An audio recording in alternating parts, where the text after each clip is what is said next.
Man, greetings and welcome to the 1-6 Scale. Man, proudly presents another episode of, you know what it is. It is Comic Book Talk with Friends Monday, man. Here with the crew, man. We definitely got some things to talk about here. Some which will be very controversial here on tonight's show. So just kind of prepare y'all for it, man. Now listen, it's dark for a reason.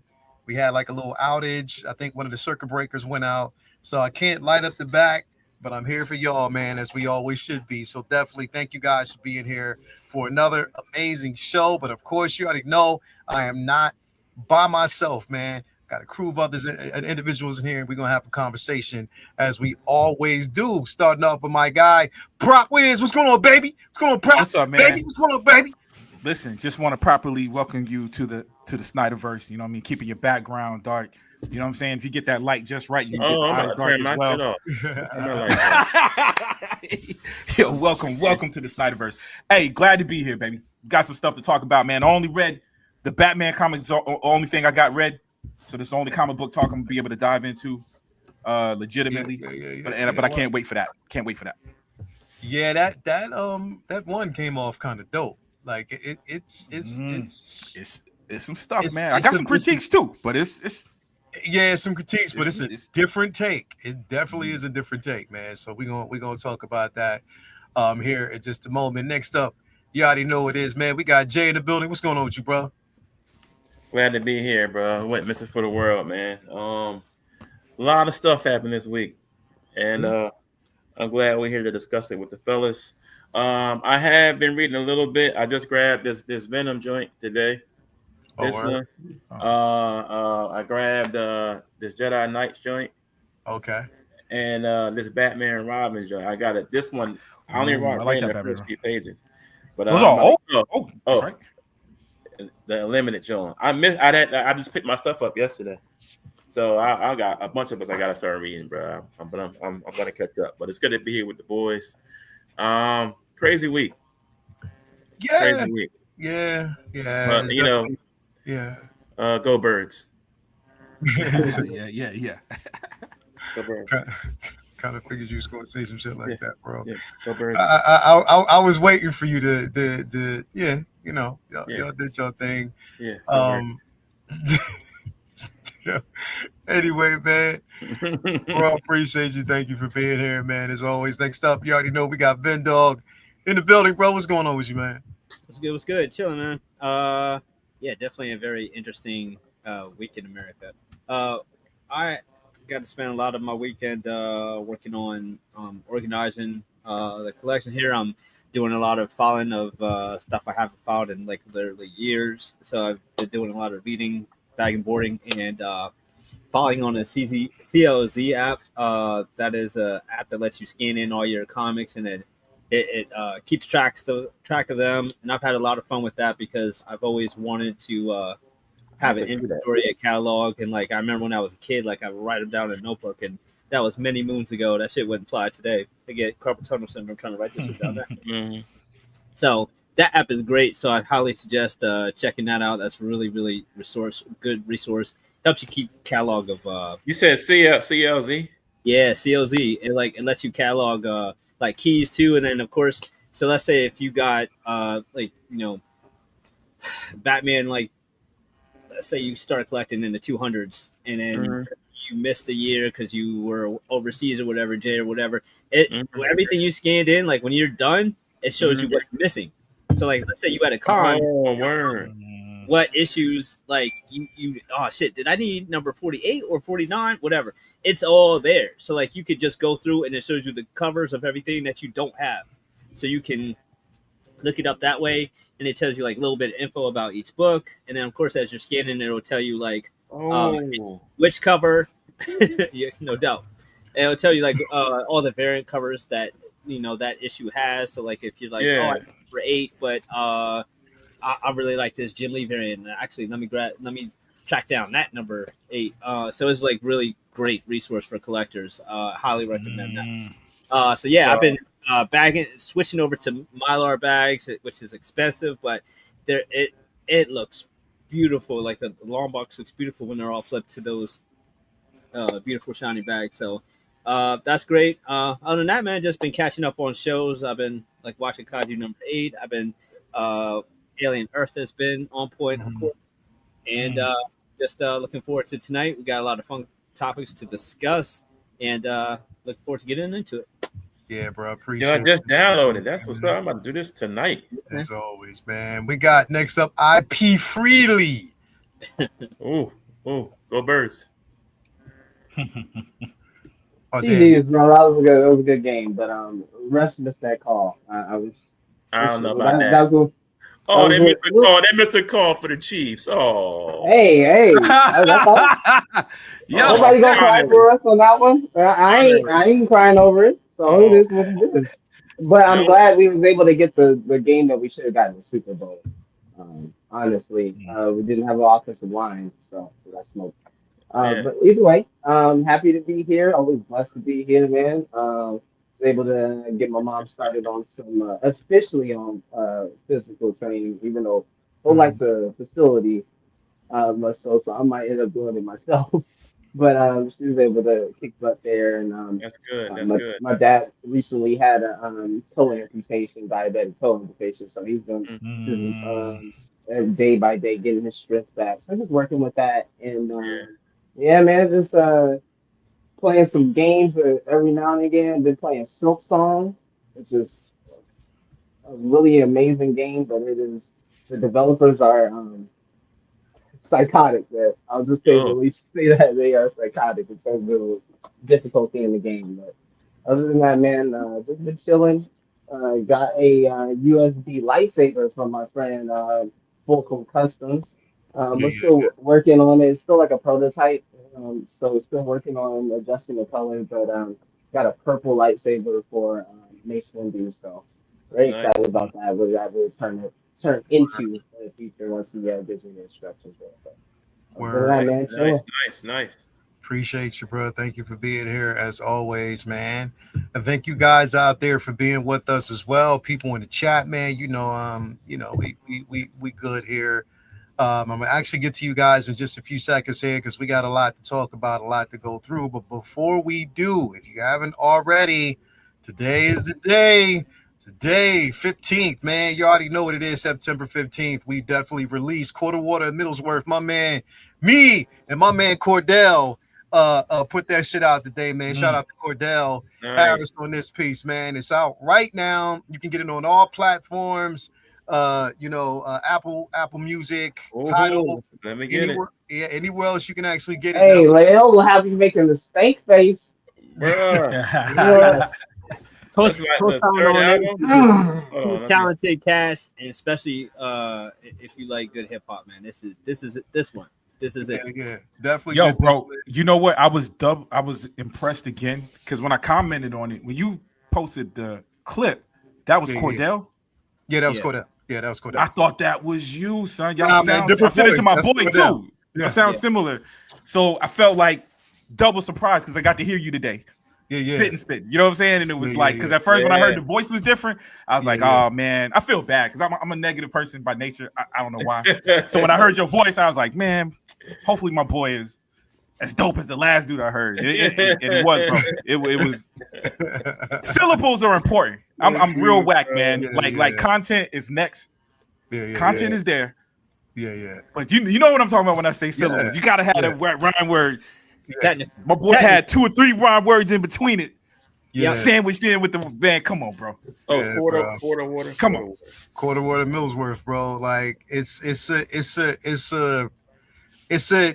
sort of like it's nothing about Quarter Water or Middlesworth, but it's about the feel of what it felt like during summertime. Summertime thing for everybody around here is like little huggy Quarter Waters in Middlesworth. Yeah, that's back in the day, bro. You know what I mean? So you basically go to like your corner store, or you find on most blocks, somebody's eating it, sitting on the corner, they talking, having a conversation, watching who's walking past. It's just the summer theme. That's just what it basically feels like at that time. So we just wanted to create something.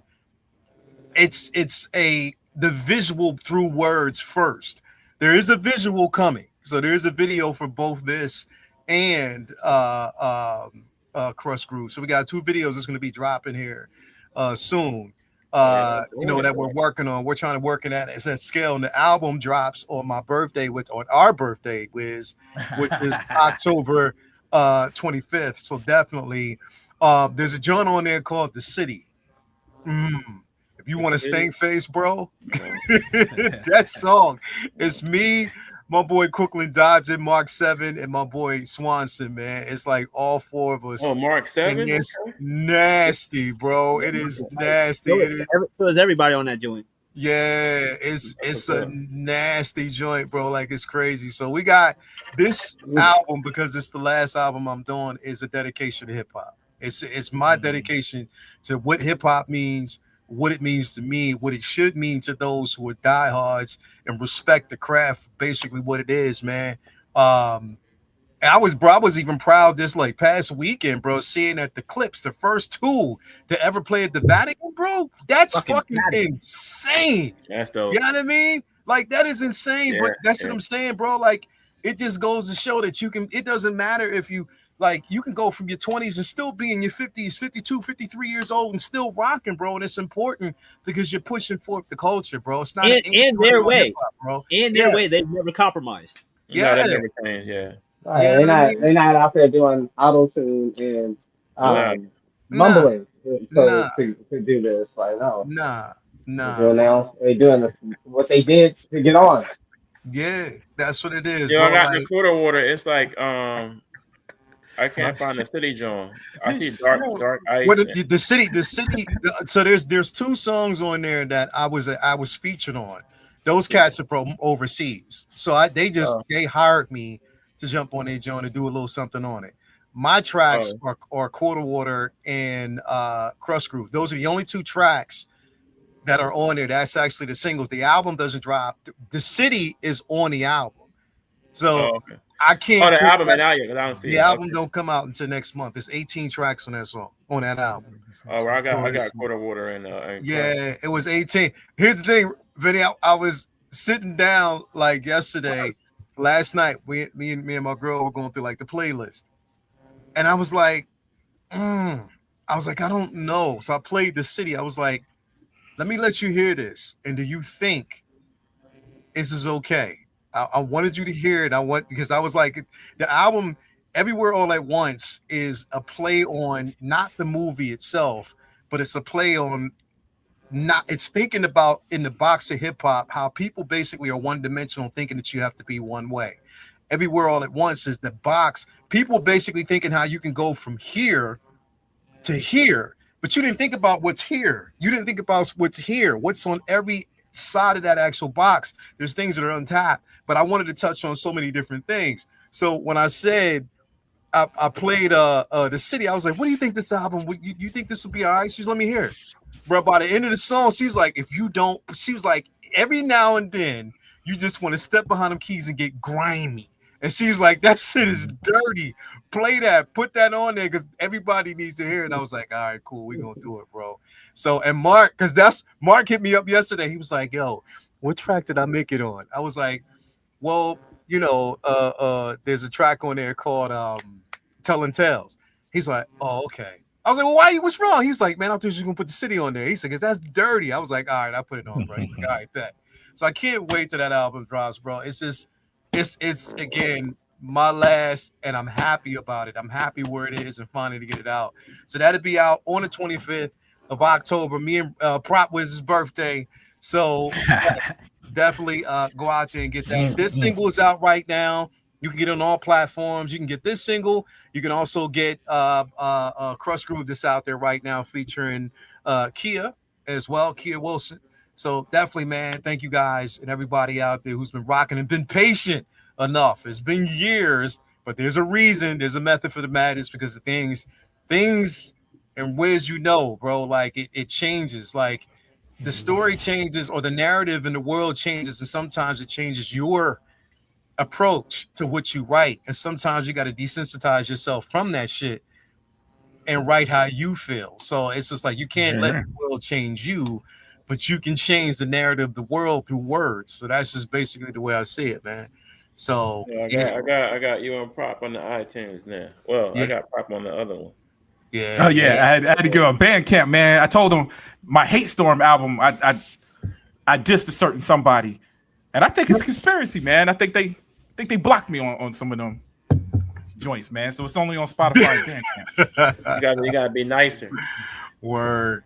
Anyway, just before one we album. and definitely, man, if y'all haven't already picked up, you said what platforms you on now, bro? Dude, I'm on Bandcamp. So my music is on everything. It was just the Hate Storm, and it was the subject is only on Spotify and Bandcamp. So usually, if I don't put it nowhere else, I'll put, man. If you ain't on get on Bandcamp, UK, cats in the UK love Bandcamp, bro. They love Bandcamp, man. So yeah. So it's on there. It's free to be on there. What's up? And you played okay for you, right, Jay? So you were my test. I ain't never had nobody play it in the car. Yeah, I had it in the car. They play like a regular streaming service. Yeah. It played good. Yeah, man. Definitely check it out if you haven't already, man. Get that album. Support your boy Prop. Yeah. Don't be sensitive though. If you hit that Hate Storm album, you can't be sensitive. I'm gonna be honest with you. Can't be sensitive. Can't be sensitive. Can't be a bitch. So anyway, thank you guys out there. Before we actually jump in, gotta give a shout out to the places or support those who give us incredible work. As always, if you're a fan of anybody's work, make sure that you head on over there to Vincent Dunn Art. Get on there, man, and find you some incredible pieces, man. As you already know, the link is on his Instagram page. If you actually click on the link, it'll take you straight here. Where you can peruse through everything. The categories on the side show all original art, Marvel, DC, Star Wars, Harry Potter, Lord of the Rings, anime, campus prints, vinyl art, reverse glass painting, sketch cover variant, stickers, the works, man. And you might even get your ass some cookies. Vinny, you want to tell them what's going on, man? Well, goddamn, you said everything, so that's about it. That's pretty much everything. That's it. There'll be everything he said. Regular prints, bought you, give them free at all times. Any commissions, just hit me up. Christmas is coming. You want portraits or anything like that? Let me know. And I have some new stuff that'll be hitting the site soon. There's some stuff that I've already posted on my IG that'll be hitting the site this week, and then I will have some new art coming, and then it'll be a little respite, little breaky break because in 2 weeks we got Inktober. Yeah. And then when Inktober starts, that's the art gauntlet for me. So certain select pieces will make it to the site, but there'll be tons of new artwork. Literally every day, new piece will be coming to the Instagram page, and then once it really hit with people, I might make print of, and you'll see them on the site too. But always appreciate the love, appreciate the support from the site. Anybody's ever shared, liked, or cop something for me, much love, and more stuff, lots more stuff on the way to Vincent Dunn Art. Hey, hold on, man. I'm a Vinny whisperer. I'm gonna shorten that. Basically, he was like, "Yo, Leo said everything you could possibly say, so I can't say nothing else." But I'm gonna try. Pretty much. I'm gonna try. Whenever I say long story short, I never mean it. I know. It's always precise. You can't even hate on it because it's always precise, always sharp bro. though. It's always sharp though. Yeah, man. So make sure come through, man, and get you some work, man. For real, like everything over here is authentic. It's definitely creative. And he's taking it a whole new level, man. This motherfucker right here, bro. Like I can't. It's just the paint apps on there is definitely incredible, man. So again, if you haven't already, Vincent Dunn Art, get to the store on Instagram, man. He'll definitely make sure that you get what you need. And I think the discount code is fan of your work. So definitely fan of your work. Fan of your work. You already know, man. So definitely head on over. Also, I got to give a shout out to my man Ray over there at Underground Figures. It's Underground Ray, making sure that you have everything that you need to proceed. No NRD, shipping and handling is definitely reasonable. Sign up for that newsletter so you are always up to date as to when your figure is going to be arriving or new figures being revealed. On top of that, create yourself an account because you never know when it might be a discount code on a figure of choice or figure that you're looking for, man. As always, definitely also we want to give a shout out to my man Ray over there at Hawk Wars Toys. It's Hawk Wars Ray, Cool Water Ray, making sure that you have everything that you need. Again, shipping and handling is definitely reasonable. On top of that, he is your one-stop shop for in art. definitely, if you were looking for NR pieces, head on over there and he'll definitely take care of you. Definitely sprayed my Well, shit. exactly. You get the figure care package with stickers and comic books as well. Also, proud sponsor of everything that's got going on over there at the Figure Flex Friday Facebook group. So hit him up and he'll definitely take care of you as always. Also, we got to give a shout out to my man Jake over there at Comic Relief Comic Collectibles. Again, Mr. Arby's himself, making sure that he takes care of everything that you actually need. It's not just about the figures, but it's also about comics, source material. If you're looking for it, he got it. All that you need. Store hours are right here. Also, the store number that you can call, send him an email, hit him up. He'll definitely take care of you as always. Definitely want to give a shout out to my man Brian Wong over there at Modu Case, Modu Space. If you're looking for a credible display option, I have the mono, but you might want to find a display option of your choice. Hit him up and he'll definitely take care of you as he always does. And we also want to give a shout out to El Deluvio, our sister, my sister, Tina Cruz, making sure that you have everything that you need from a figure perspective. Again, taking that realism from here to here. Put yourself on the list now. It may take a while, but just keep in mind that she's doing everything herself, which makes it more authentic.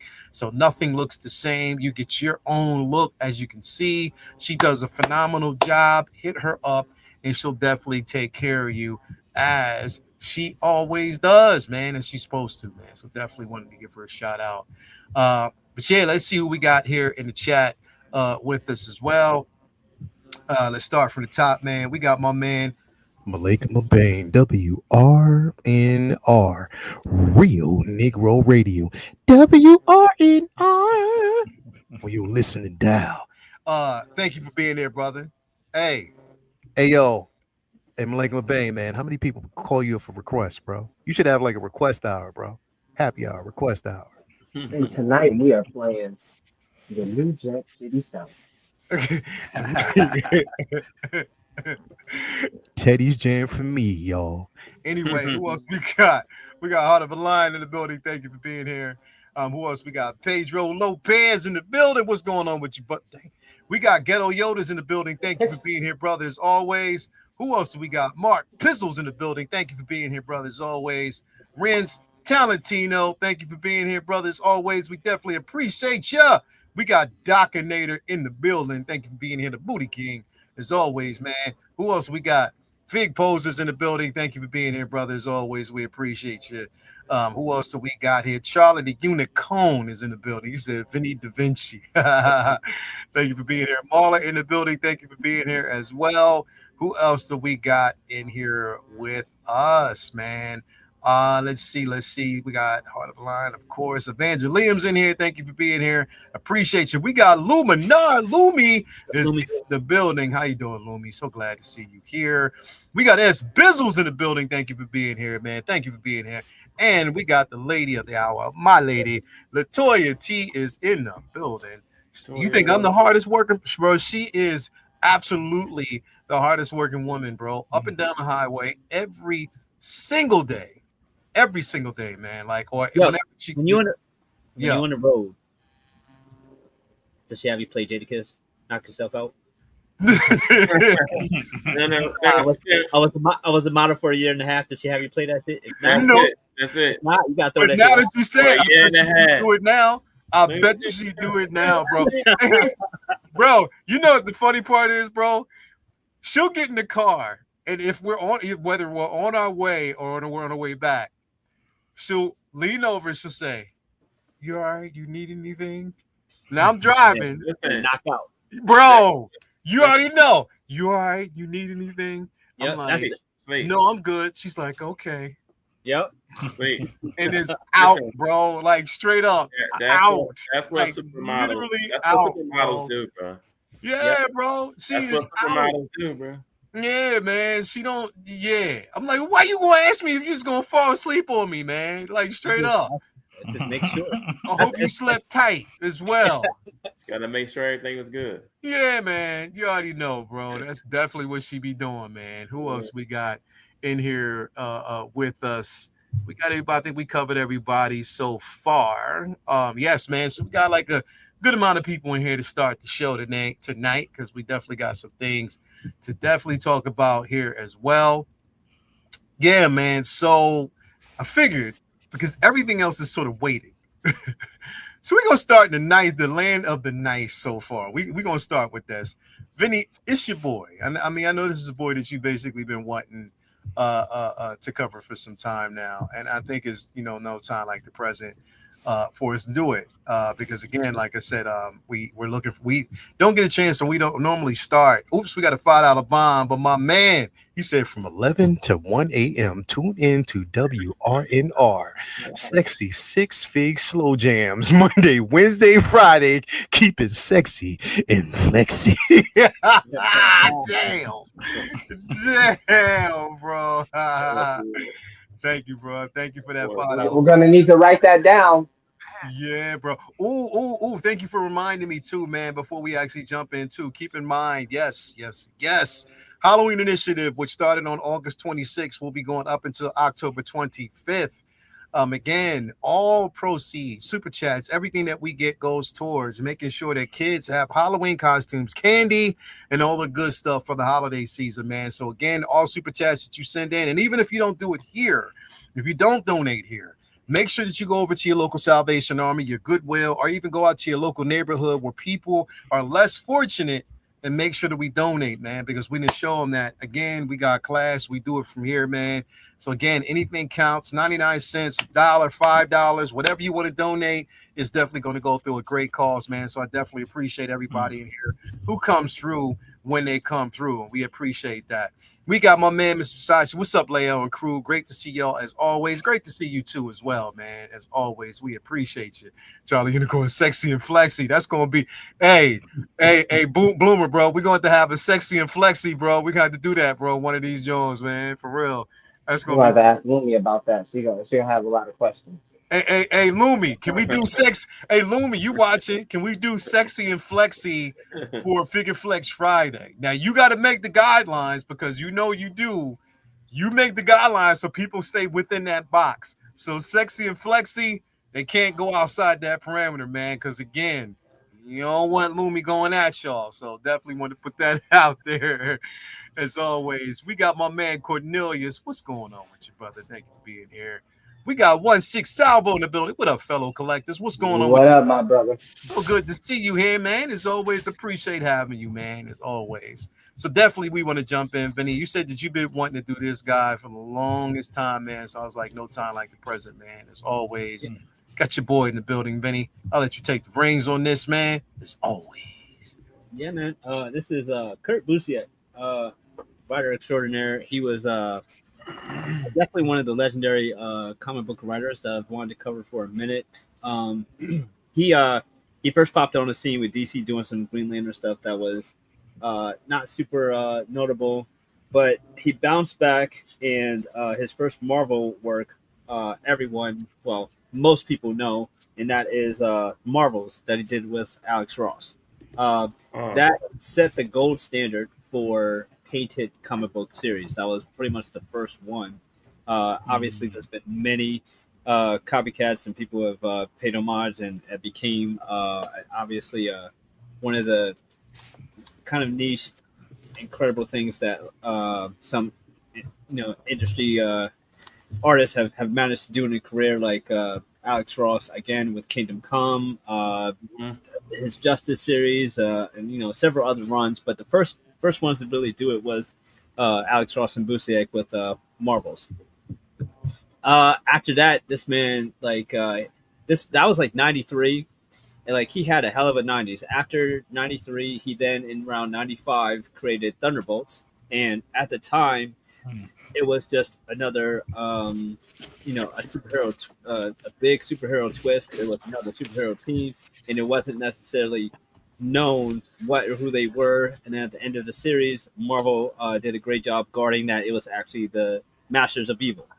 So that was relevant, I felt, because obviously Thunderbolts is now in the lexicon of Marvel Cinematic Universe hits, and this is who started that.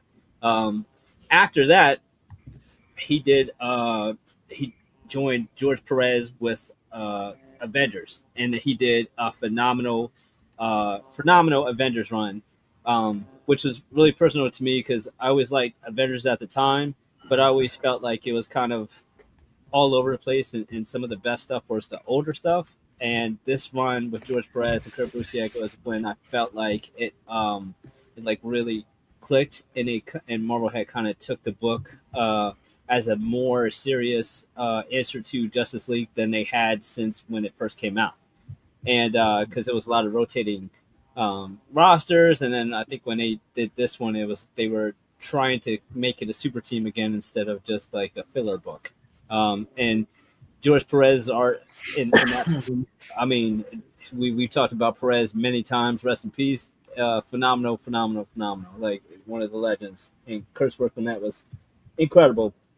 Around then, he was also working on Iron Man with Son 10 and Carlos Pacheco for Avengers Forever.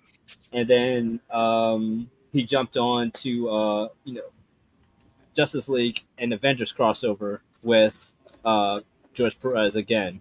So that was obviously one of the biggest DC and Marvel team-up books that we've ever had. I still am very sad that we never got Ultron. We would have words with maybe one of the greatest lines in comic history with Thor, and the Ultron movie didn't even like go near it. So that sucked. But he also had a monumental story, the Kang Dynasty, and the end of his Avengers run. So from around 93 to around 2004, he was just firing on all cylinders and created a lot of the work that has been, kind of used in Avengers and Marvel and everything like currently. And I think a lot of it like leads back to what he was working on in that time. A lot of that has held and stood the test of time. So like, they're doing Thunderbolts now. They were, or were doing Kang. And if they ever do any kind of, Justice League, Avenger story in comics again, it'll always be held to the standard that him and Perez set. So this dude is a beast, man. He's a great writer. He hasn't done as much mainstream books since the 2000s. He's been doing a lot of Dark Horse and indie Conan type stuff. So not a lot of the big superhero books, but his that run is pretty monumental in my opinion. A lot of amazing stuff in that period of time. So I always wanted to bring him up on a show and put some people on if they weren't familiar with the stuff. Didn't he do some of the Star Wars Dark Horse back in the day? I didn't see any of that. I think that's why I know his he name. did some Superman stuff. I mean, he's done a lot of DC stuff, and I did stuff with for Kirby's Genesis, but I didn't see any Star Wars stuff when I was doing some extra research. I know him from Genesis, but I thought he did Dark Horse Star Wars, or a couple of Dark Horse runs for Star Wars back in the day. I could try to look and find it up, but I didn't see any Star Wars stuff on it. But man, he's done a lot, man. That's it. But talented cat, man. Yeah, I know for the Star Wars stuff, the new Genesis. So just think, bro, like how if they had done the Kang Dynasty, if we would have actually saw that fleshed out on screen, as we know, which is crazy, is because with the new film, they're actually taking references from the Kang Dynasty. Yeah, like they're taking a lot of references from it, but making it Doomsday. And I'm like, well, why don't you surprise us and do something and try to get Majors back somehow, man? I don't know. Maybe this climate, I'm reaching for the stars, but I hope they do, man. That'd be dope to have him back at some point. Like, come on, it's over now. Like, okay, you've been. I think throughout all of that, we all believe, most people all believe that he was talented enough to put his head down and to get back to that point again. Yeah.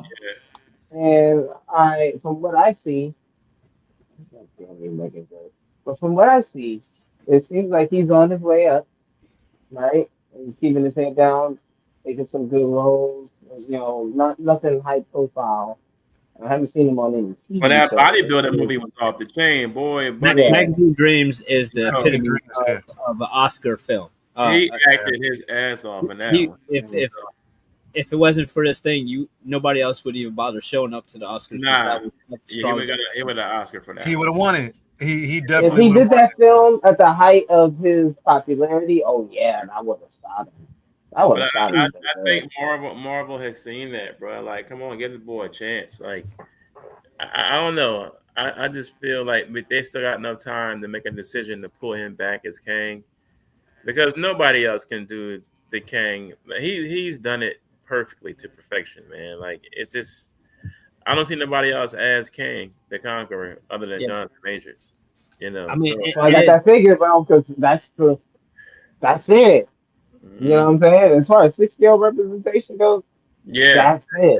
That's perfect. why I got the figure, bro. I Yeah. wasn't passing up on that, John, because I Yeah. knew even if there's a possibility, motherfuckers is gonna kick their ass, bro. Because the door is always open. Depending on how they basically do it, the door is always open, bro. That's what I think.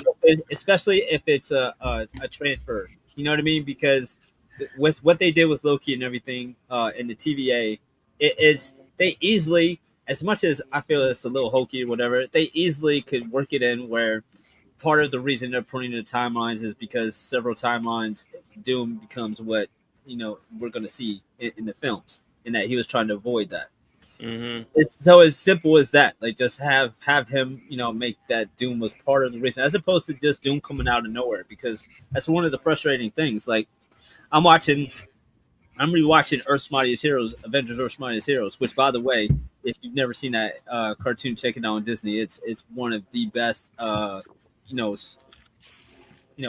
portrayals of the Avengers you've ever seen. It's one of them shows that got like smoke when things made that transition, huh? Kind of like that Spider-Man show. It's phenomenal. Earth's Mightiest Heroes is fucking phenomenal, and I'm rewatching it now, and that Kane arc on there, it's just like it's so cool to watch this 3-episode arc where he's fighting the Avengers, and there's all the space stuff is just so brilliant, and it's like the cartoon had it right, bro. Like the writing, perfect. Everything was perfect. Cartoons always have it right. Man. I was watching it with Emma. She was like, "Wait." I was like, "Yeah, that's what we should have got." Yeah, bro. But what will it be? Ant-Man. That's my favorite line. Oh yeah. That was it, yo. That's King, bro. Let's put it in a better movie and let's go. That's it. Pretty much, bro. Put it in a better movie. Let's go. Let's see how it rocks, bro. That's the only thing that we can do. But it is rumor, right? I'm sure it's fake, but I feel like it's been out there. It's been rumored a couple times, man. But like they're not really saying too much about it. I just hope that he didn't agree to come back just to get killed off. I think that's the best case scenario. Unfortunately, I think. Well, you know what? If we're going by history, just looking at the James Gunn situation, I think if they bring him back, I think it'll be up to him. And it seemed like he's excited. You know what I'm saying? Like if they bring him back, because the damage is going to be done. Like that's going to be them. There would be no reason to bring him back just to kill him. You know what I'm saying? Mm-hmm. If they bring him back, it's because we know this dude was a powerhouse. They knew it before. I think, and in their defense, I mean, they did wait until the verdict came out. You know what I'm saying? They gave it a little time. They tried to play around with it a little bit. Putting a lot of faith in Marvel. You really think? Nah, you're right. That's why. Don't do it to me, Vinny, man. I'm trying to be positive, baby. Don't pull me back into the dark side, son. As I'm typically on the optimistic side, I have to go with Vinny on that one. The best case scenario, and I'm thinking at it as like psychologically, they might approach it like, you know what? That was a crazy chapter in our lives. What if we could put a nice bow to it, right? And then they approach him in that aspect. I think that's one of the possibilities. If that in this hypothetical case, which is a possibility. Well, listen. Philosophically, I'm only going to use that word because you used all those big words. It all boils down to money, son. If people pay to go see that man on the screen, Yeah. Marvel's I gonna go. think- So I ain't giving them I faith. don't think it's the worst. What's fucked up though is I don't think it's the worst thing ever if they do bring him back just to kill him, for the simple fact that I feel like Marvel hiring him back and putting him in the movie at all does some good to The closure, offset right? them firing him, because Right, there's a lot of right. people who are like, nah, we can't fuck with them.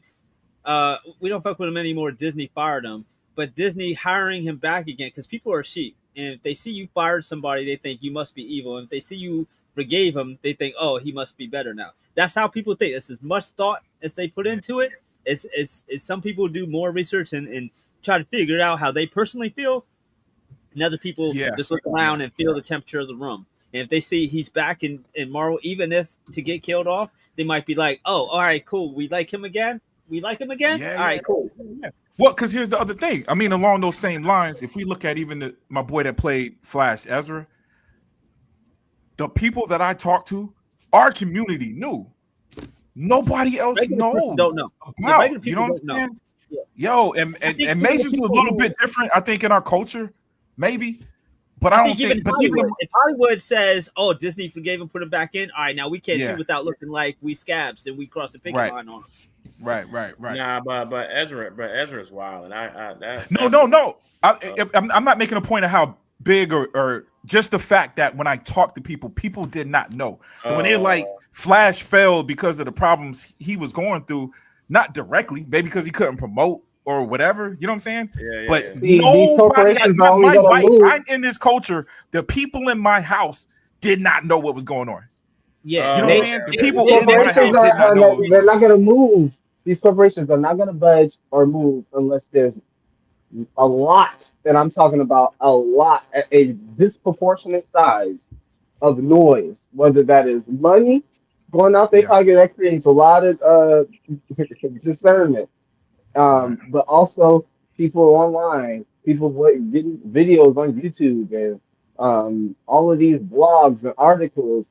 That is when all of that combined raises the noise to make these people with the deep pockets want to Right. think differently. When the Right, noise right. isn't Somebody- too high or the noise can be avoided, that's when you get situations Yeah, where it's yeah. like, why are they giving this guy chances? The noise isn't high enough, apparently. it's Hey, another you know what I'm benefit- not factoring in there it's either? another benefit of hiring no name actors, because if that was Josh Brolin, if that was that was Benicio del Toro, if that was a big star who did all that, more people Would've would have known. bounced I won't back. say everybody, but Yeah. more people would have known. But Ezra Miller isn't on a lot of like people's radars. radar. That's right. What's That's going right. on with them. That's It's right. somebody, And Majors was more, I think, was Is more. that Wolfman known than Jack? Ezra. Bro, is somebody kirking out? I heard like a Star Trek communicator go off. Oh, that's my cell phone. That's the same. I'm Yeah, about my to say. text message. When I get my text message, Oh, because live longer- I'm a live nerd, longer, baby. prosper. I'm a nerd, son. Live I longer, mean, hear listen, I You hear think your ringtone when you call. I think when it comes to Jonathan Majors, bro, I think right now the smart move was him not to do what other motherfuckers have done. He didn't push it. Don't didn't push it. don't push Right. it. Keep doing what Right. you're basically doing right Right. now. Get I back mean, he to has work. a successful business with his wife. Mhm. He is working. He has a couple of gigs that's Yeah, basically yeah. lined up. Magazine Dreams, you Mhm. know, despite people's, or whatever they want to say about his shortcomings, you can't deny that film was Undeniable, incredible. yo. And I believe that Marvel, even Kevin Feige, they've seen it. They've actually seen it. They've watched it, and they Magazine understand. Dreams was dope, bro. It was Exactly, good. bro. And I think that he's been quiet. He hasn't really said too much about it. And also, just think about it. Even the girl herself, there's been more charges that she's withdrawn, that she's dropped. Yep. They just haven't really talked about it. Nobody's really been talking about it, but she's dropped majority of the charges. Like all of those things, she's withdrawn and everything. So it's like she knows and he knows. Yeah. So he's just basically saying, it is what it is. And it's super smart that he's like social media silent. He don't. Yeah. He Yeah. minimal Yeah. interviews. Yeah, he don't be He's on not it. on He don't be Twitter. on He's it. not on Twitter every day talking about it. He shut the Yeah. fuck up and just Yeah. be patient. Yep. Except for that video when he said he's still down. You know what I mean? Yeah, that was I to a think regular that's- person that was He walking. said He he's was still like, "Yo, down. I He was said still." he would do yeah. it. He loves Yes. Kang. He said he Which would is actually perfect. do it. It's almost like Yeah. I don't know who he surrounded himself with after the fact, but they're brilliant. Like everything yeah. from Megan to what he's done or not done with social media has been like the smartest he could have done. I think Megan was the big part. Was chance. the big part of it, of his redemption too, bro. Like, Yo, Jay, I had to tell Braden about who that chick was in general. Like, yo, what? He didn't know? He don't see man, because she ain't really been in the kind of movies we watch. Just show nephew roll bounce. Yo, that I will do. Enough said. Will do. Enough said. I was gonna say waist deep, but you good? Okay. Nah, roll bounce. Roll bounce. I mean, she was. I mean, yeah. Nah, bro. Hey, you know what I'm saying? Right? Roll bounce, dog. Yeah. Waist deep was good, but roll bounce. Boy.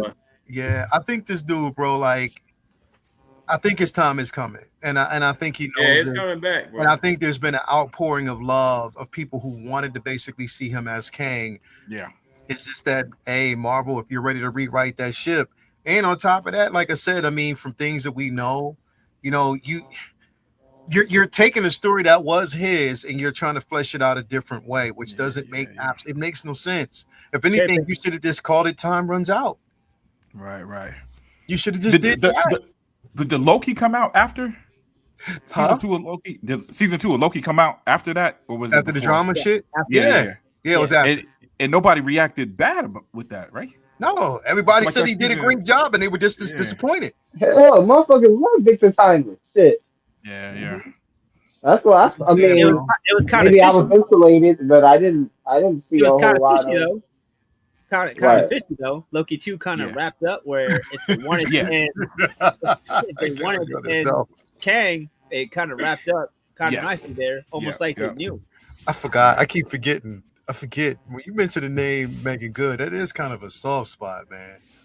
Yeah, I've been. Yeah. My bad, bro. My bad. No. You know, it was Jay that brought that up, bro. It was Jay that brought that up. Happy for him. Congrats. He Happy for him. Can't get mad, bro. You've been with Megan Heard for a minute. I mean, with Amber Heard for a minute, bro. You can't be upset. Nah, man. Shit. We missed that episode. You like Amber Heard. I don't know. The producer didn't write you in that episode. I don't know. You missed that one. You gotta change it to my good Mondays. Right. I want to ship that because now we're about to get in the land of controversy. Oh boy, here we go. I want to shift this over to you, man, since you motherfucker wanted to bring this up. I'm glad you didn't start it with me. We got Gretchen here, man. So I missed everything that was actually said, but I guess she made references to last week. Yes, she did. Yeah, she I'll let Vinny go, but basically what she said she hoped the bullet was okay. Crazy work. Yeah. Crazy work. Very incendiary. She tapped into that Malcolm X, man. When Malcolm X, when that plane of people went down, Malcolm X said the Roosters always. I don't even want to say. Nah, it wasn't that, man. There was a plane that went down, and Malcolm X said that. That was the same day. Oh yeah, same thing. Yeah. Different time period, different subject, but ramifications. What were the ramifications? They canceled the book in a day. After a number one. You only had how many books? Was 3 or 1 or 3? One. Okay. One. Yeah. But it did well. It did well. It was a 3. It was a 3 episode book, and they canceled it after the first drop. I said, God dang. Okay. Freedom of speech is gone. Well, who want to say? Well. It's freedom of speech is selected for a selected few. For sure. But I will say this before I say anything, whether I agree with it or not. Damn, this is deja vu. I think my second episode, I think I said something like this, right? No matter what, I'm vocal. Yeah, me too. Part of being, Jay. Yeah, I'm off. And dude, my mom brought you up. My mom. But from one meeting, my mom knows Jay. But she was saying that Jay, I was telling how you be duking it out with these cats with the what's going on in the world on the internet. She was like, oh yeah, Jay sounds like Jay is definitely the kind of person if they come at him, he putting them out. It must have been that alligator talk he was doing when you saw him about. Must have been, bro. Putting the alligators out. But meat, man. Look, man, there's consequences. The thing about being vocal or having a platform, Lael is like that double with music and your show. All you guys are on the show. All of us have a mouthpiece that our opinions might come out due to consequences to those to words. And I'm trying to be careful. It's kind of weird because I'm talking about this lady here. It's but bro. It really applies to everybody. Like there's a consequence. Yeah. Sometimes it's getting fired. Sometimes and I don't agree with it. I get it. But if you speak on these things, there's where's the power? Here's the thing. There's repercussions to everything, bro. It's your platform to speak, and you have a right to basically speak. However, here's the problem. You, instead of being when they say use your platform, use your platforms. There's so much that I could basically say, but I separate what I say here from my own personal. So I don't say a lot of stuff here because I really don't have to. People already know. And I don't want to make it too overly political in this particular space. Well, your responsibility transcends you. In my opinion, when I see you do it, you got an audience members. Dude, I'm looking at Ghetto Yo. I'm looking at your audience, man. Your audience is just as much as the show. Exactly. It's a responsibility. You bringing that to get it. And also, I have my music that I can use as my platform to vent and say what I want. The things that I don't say within the particular space. Now, unless I'm pushed to do it, which I have been several times, but I try to do it within a space that, again, regardless of what you may think and I may think, and if we don't agree, it is what it is. It's a safe space to have that. Whereas there's no name calling, there's no whatever. But my thing is, it's not to tell her that she can't. But when I say use your platform, use your art of storytelling, use your art in general to convey what it is, because how many artists, how many writers have done that, have used it? Hell, they're doing, to be quite honest, if you look at it from a scheme of things, they are doing that heavily in One World of Doom, bro. Like One World Under Doom. They are doing that heavily in that book. And the point can be laid across, and it's more palatable for everybody. Yeah. Oh, and that point can be it can stand the test of time rather than a deleted tweet. I was gonna say that, Bloomer. Yeah, you know what? Her art would have been way more powerful than the tweet. But again, I'm not judging her because I do also understand that emotion, that kind of passion. Yeah. There's a lot to it. You feel like you're on the end of being attacked. There's I don't want to discount that. It's just, I think just being an adult, like you got to understand what company you work for too. What's your policy when expressing, and if their policy doesn't line up with what you like, how you want to handle things, then maybe you shouldn't be there. Maybe you work for Warner Brothers. You be in this situation. Real quick. I just want to get this out, man. Marla, thank you so much, bro. That's awesome. $99. Wow. $100. Wow. $100 bond, man.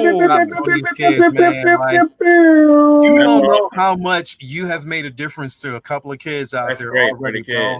How many costumes at $100 like you just did right now can get these kids candy and all that stuff? You've just now taken care of a household in general, and to be quite honest, and no Spider-Man costumes with the runny eyes. All right, none of that.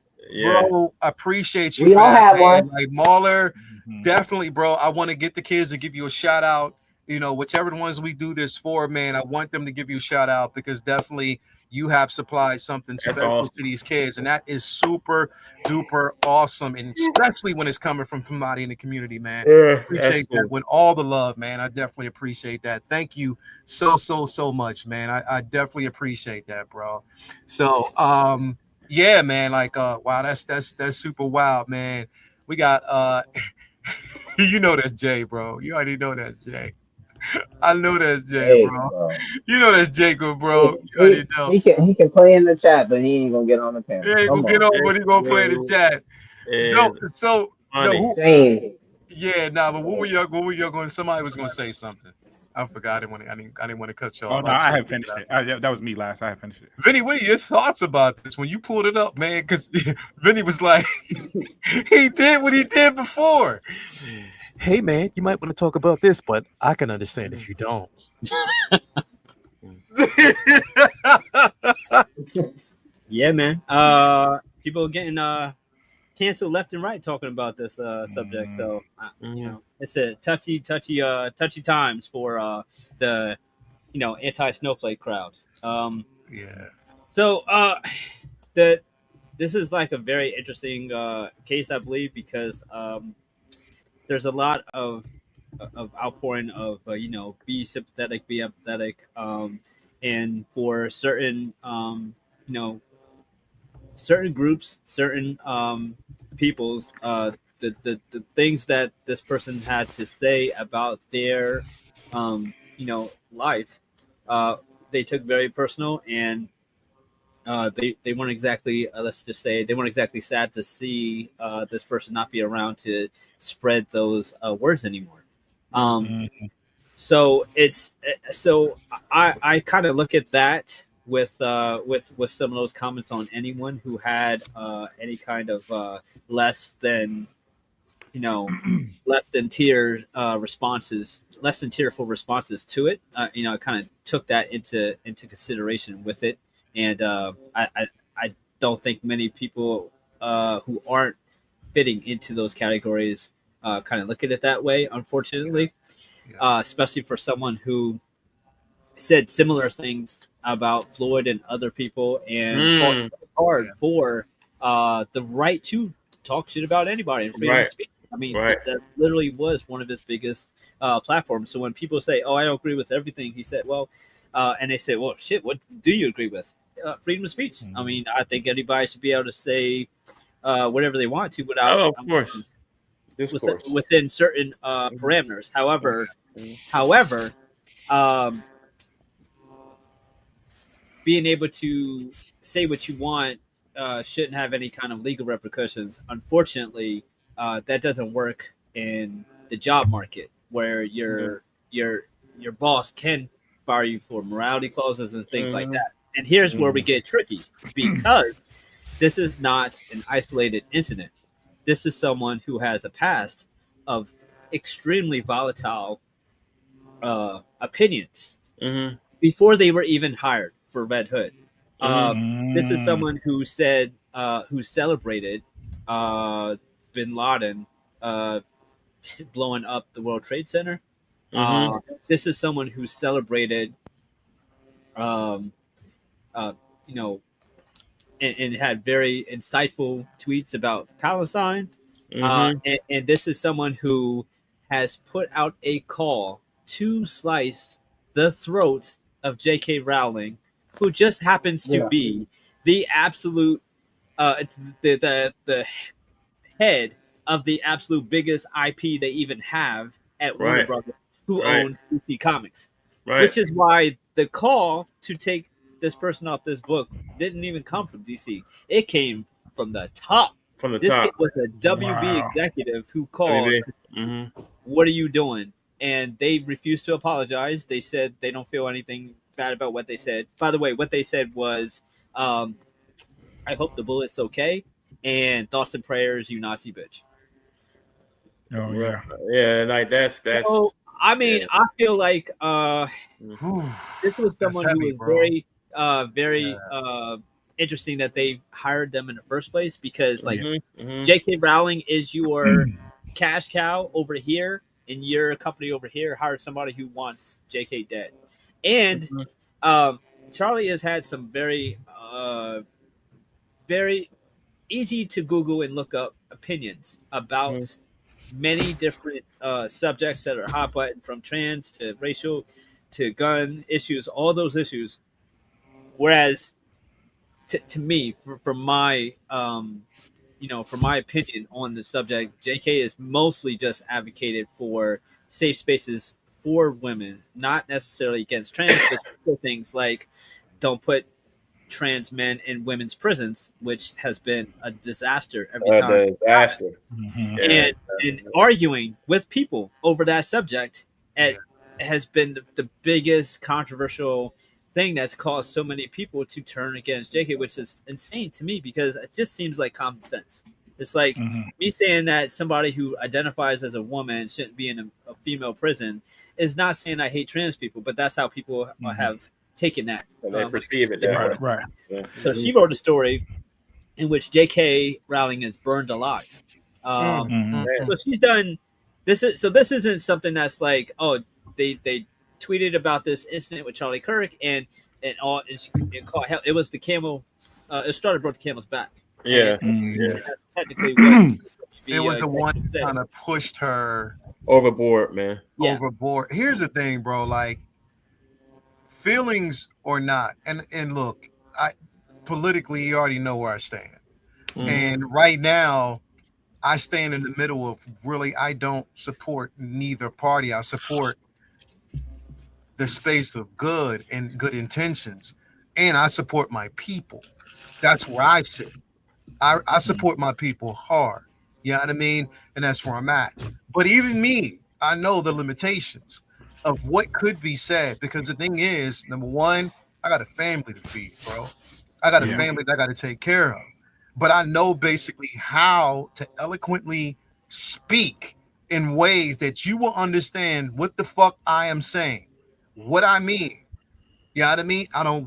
I can't wish harm on anybody, but I will say that the things that you say, and that's why I said earlier, and I posted this up over the weekend, please understand that when you know the definition of empathy, also know the definition of cause and effect, repercussions, those things. Know those definitions, because again, it's important for you to realize that what you speak, sometimes those things will come back and haunt you. If I mumble up my breast too many times, and my mom heard me back in the day, she might let me slide a couple times, but that's just gonna come back around with a backhand switch, a leather belt, or a extension cord. Yes. Right. You know what I mean? That's just she ain't gonna pull back that time because she's gonna think about them other times I'll let you slip. Yeah, all the times that you slip. And the thing is, you were able to say these things. So, but for her, my thing is, you were sitting in a space that you could really think about how to formulate these stories and have the stories say what you really want to say, but in the way it captivates the readers. And this is what people have been able to do. I mean, hell, Marvel's been doing it for so many years with the X-Men, bro. Yeah. They've been doing it for so many years with the X-Men, telling the stories about, segregation and, you know what I mean, genocide. You know what I mean? Genosha. Because that's where the word, and honestly, if you think about it, genosis is a form of genocide, and they even said it. That's where the word comes from. Yeah, genosis. Yeah. So that's what I'm saying. They're a way to basically tell these or have your stories.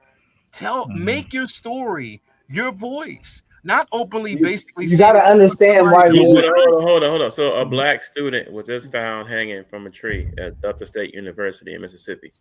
That's true. I'm reading the news report right now. And so see, what I want to, because I want to make clear, the adult in me is cause and effect. And by the way, what I said about her could apply to the other person. With that being said, I'm not in a position to tell anybody how to react, when to react to something when you feel like you or your people are being attacked at a fundamental level.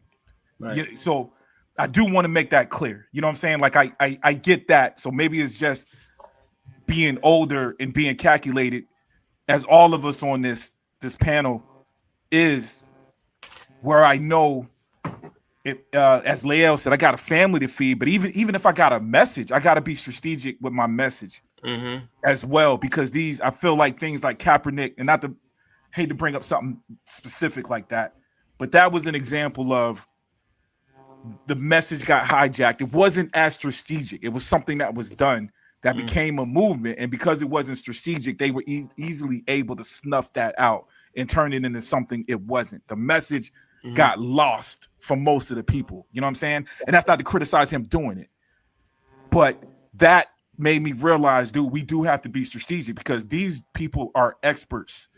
those who want to hold down people, a group of people, those who are bigots and racist, they've got years and years, decades, hundreds of years of training with that. And they know how to snuff out your, that's what it repeats, bro. How many times you know, go? it's crazy. It's crazy how as a black man today in this world that we live in today, especially in this era, right now, especially with the climate that everything is going on right now, we have to tiptoe around our own words. And that's not fair, because the other side of the aisle, the other side of the rainbow, whatever you want to call it, the snowflakes don't have to do that.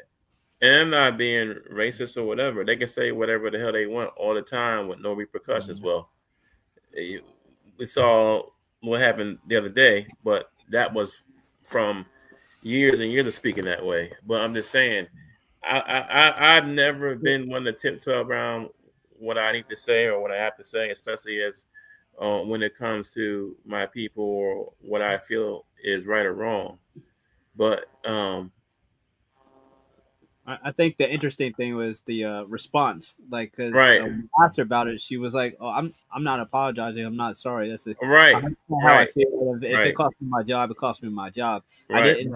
And what's interesting is she said, I didn't realize that it was such a polarizing opinion. I thought it was pretty clear how much of a piece of shit he was, and so like for me to see how upset people are about it, it's just I kind of don't understand. Even if that's how you feel, you look, are at work.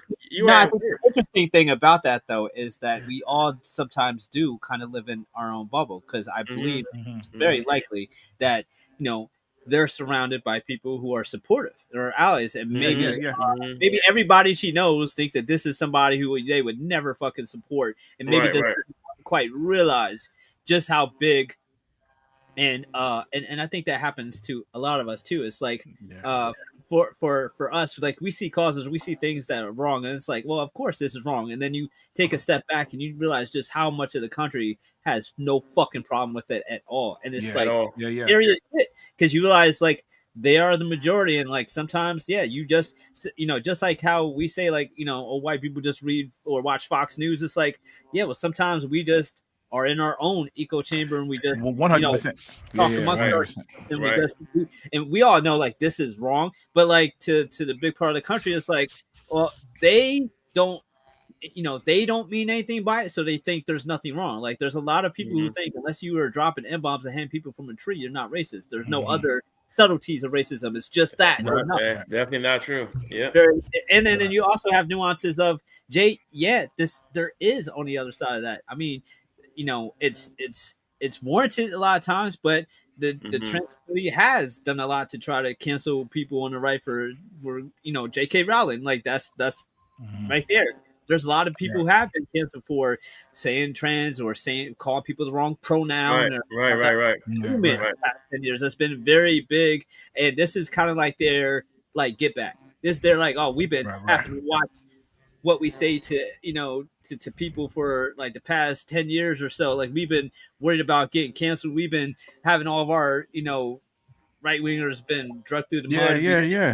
We can't say anything now. We can't all the shit. Look how much criticism we always hear, Jay, about MCU and women on every movie now and all that. This is their chance. This is like them using him as a martyr, as a rallying cry to make America great again, get back to single white males being the dominant. You can hear it, dog. Yo, you know what? It's oversimplification. That's the bottom. There's two. That's a two-part. Extremism keeps us in corners, right? Which prevents discussion.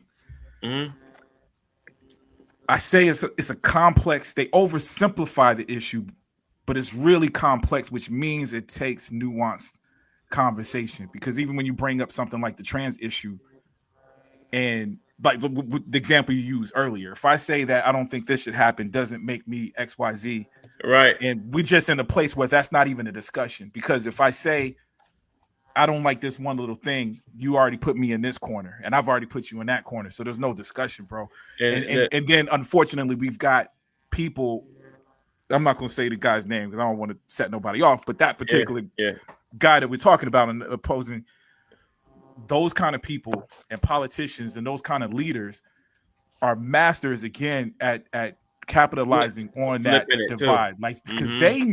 they know Yeah. it's nuanced. Like, you go into the black issues, they know what the stats mean. Yep. When such as they know that white women are the number one benefactors of DEI. what they call DEI. Like, that's, I mean, Yeah. everybody, I don't know anybody that doesn't really know that. You know what I'm saying? But No, those there's who don't some. know, There's these some are that don't someone to know. come and They be like, don't know, bro. Yeah, they they don't don't know. know. I Yeah. should say that. Yeah. Right, It's right, like you right, think right. black Yeah. people are the people that are most on welfare. It's like, Yeah. how is that possible? Yeah. Like, just Right. think about 5 seconds. Yeah. That's a minority of 13% of the country, and you take We the have millions of family. people who are on welfare. Like have you Right. ever been to the Bible Belt? Like, Well, that's- yeah. Right. But we have family that work for Department of Children that work for these agencies that, I get curious. I'm a numbers guy. I like to find out numbers and percentages. I'm just weird like that. I like numbers and percentages and stuff like that. Right, So right. I asked that individual, like, yo, what is the ratio or the racial ratio when it comes to welfare and food stamps or whatever? Mhm. You know what I'm saying? 86.7% of the ones that are getting food assistance are not black. Yeah, it's high. I mean, and it's a It's numbers high. game. You know what I The mean? It's a second, numbers game. the second highest is Latino. The third is us, which is Right. crazy. And Everybody again- thinks that it's always us at the 100 or 80%, but we're not. We're in like I think it was like 50 something or 50. Leo about to cut us off. He about this. It's time, ain't it? It's crazy, man. Well, no, because what I wanted to do, bro, because I mean, because it is getting, but it's a controversial thing to talk about. But I think It puts a lot of bees in the beehive, and then I apologize. The problem is but the problem is these things, whether it is transgendered, whether it is your own personal sexual preferences, even the pronouns and stuff like that. Mm-hmm. These things and it's existed for years. The problem is when you get a legislation that polarizes it, they put it out there because they want that this is going to happen, and it causes the division. Yep. This is what happens. And the problem was when you put out, here's the thing. The minute I knew this and I was thinking about it, I was like, yo, so anytime there's a narrative surrounding a movement and you put that movement out there, right? And you have pockets of individuals who support that movement. Corporations see that, and they're like, okay, let's make money. This is the problem. Yes, and which became a problem.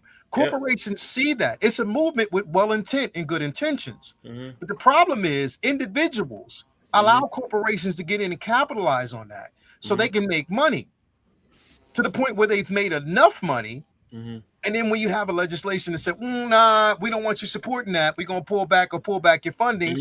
These companies, it's easy for them to say, yeah, we don't want nothing to do with it, we'll pull away.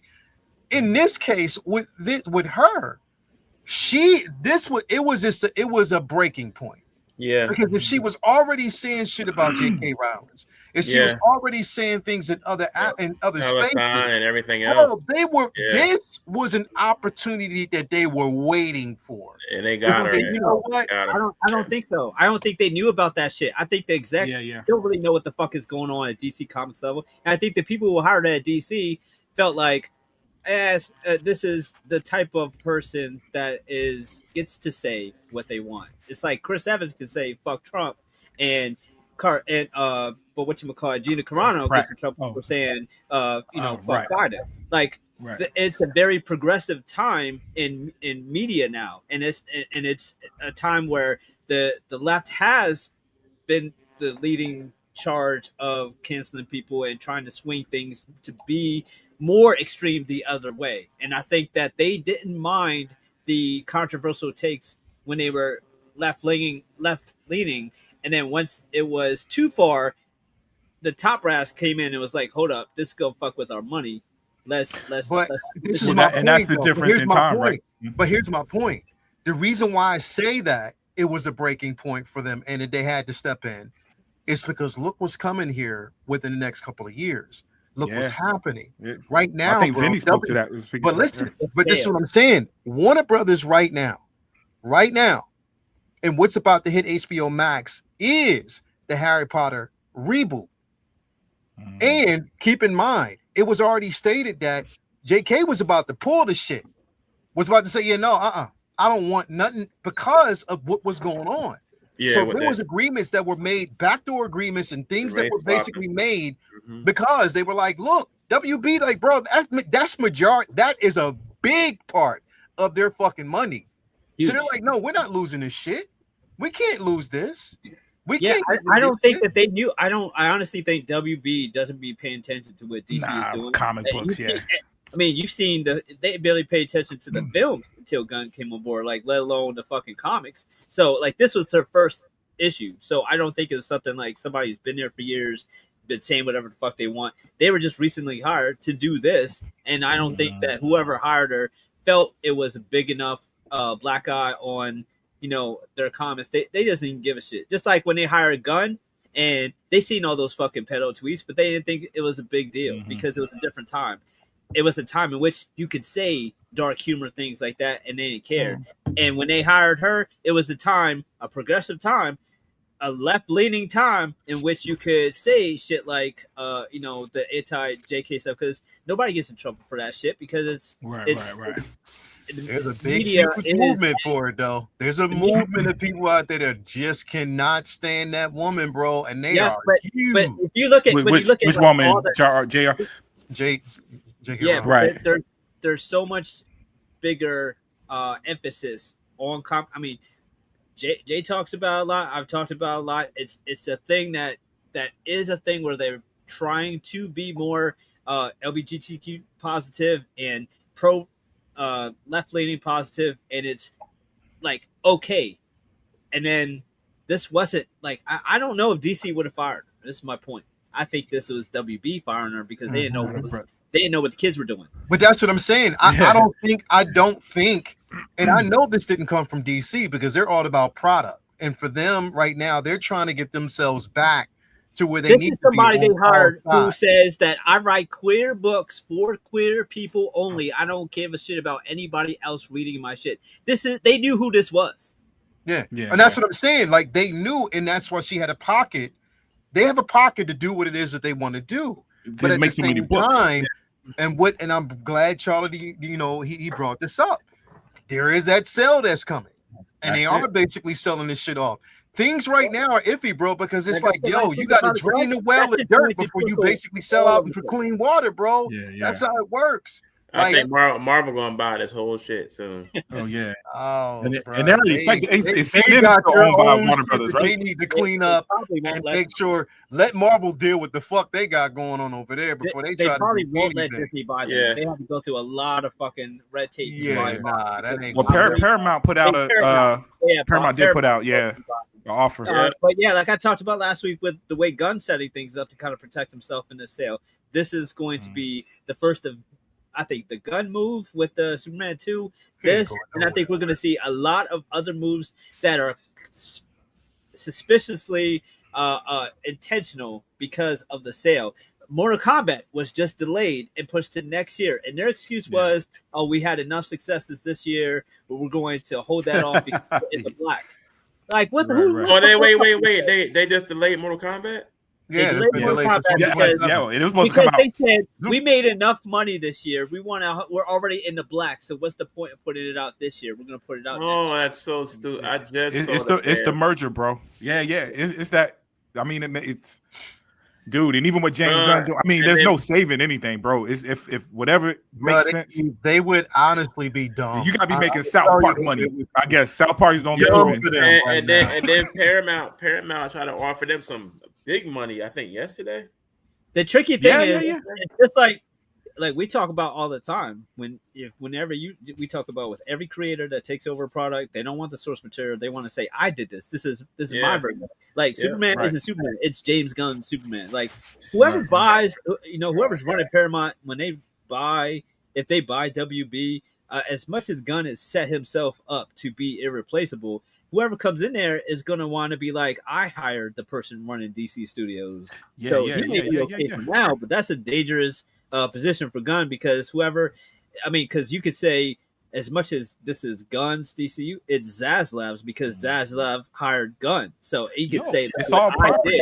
I hired him to run this, so it's me.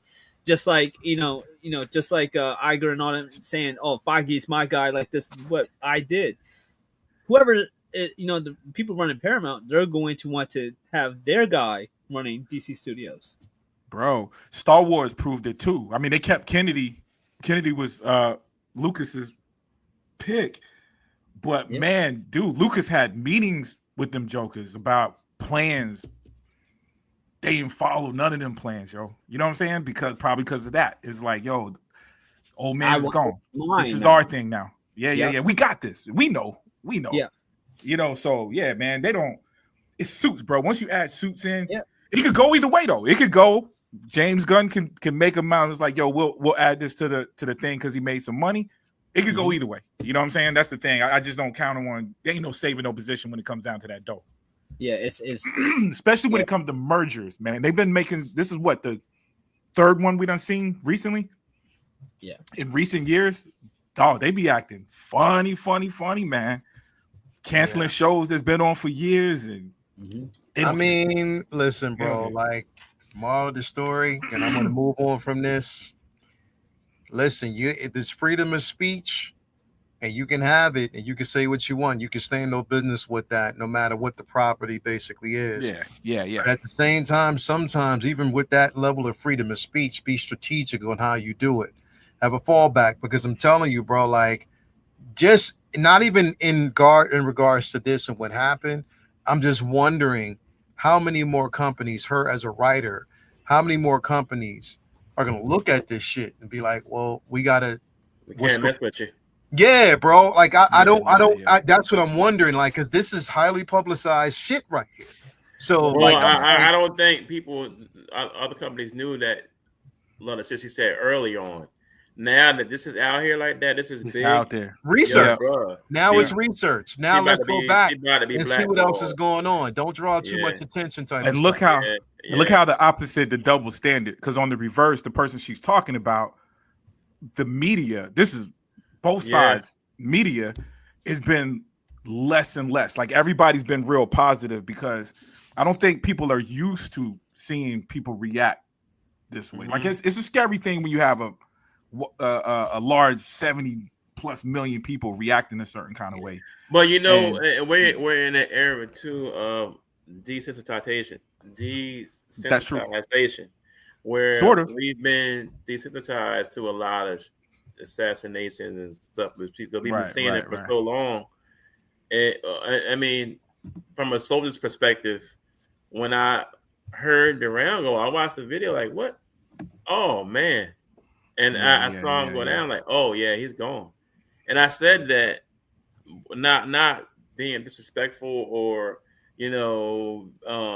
celebrating or whatever. I'm telling you from a perspective of a combat guy. When I saw where he went, I was like, oh, he's gone. There's no way I knew.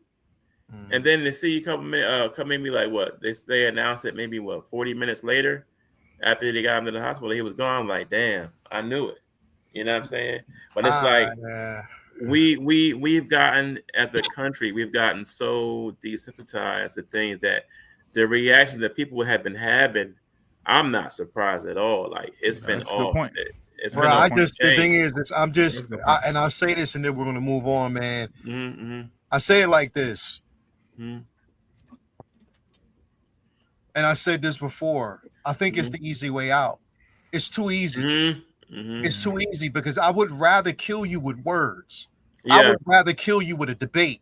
Us back and forth debating. I love to do that shit all day, and I can kill you with that, and I can kill you in that particular space. But I'm not to this right here, because right now I don't condone no kind of violence. I don't condone no type of violence, bro. We should be able to sit back and forth, even if even if I don't like you, bro. Right. If I don't like you or like what you're saying, I don't hit you enough to basically pull a gun and shoot you, bro. It's just not in my. No, I'm not gonna do that, bro. I'm Well, gonna it never debate you with words. it never fixes it anyway. No, it don't. It don't. It's fix never nothing, historically. all It's you've never now done, fixed it. if you've made him a martyr in that space, yep. He amplified. and Yep. that, and Which you is just which is amplified why everything. there's a conspiracy theory is that was the intent, not to Yeah.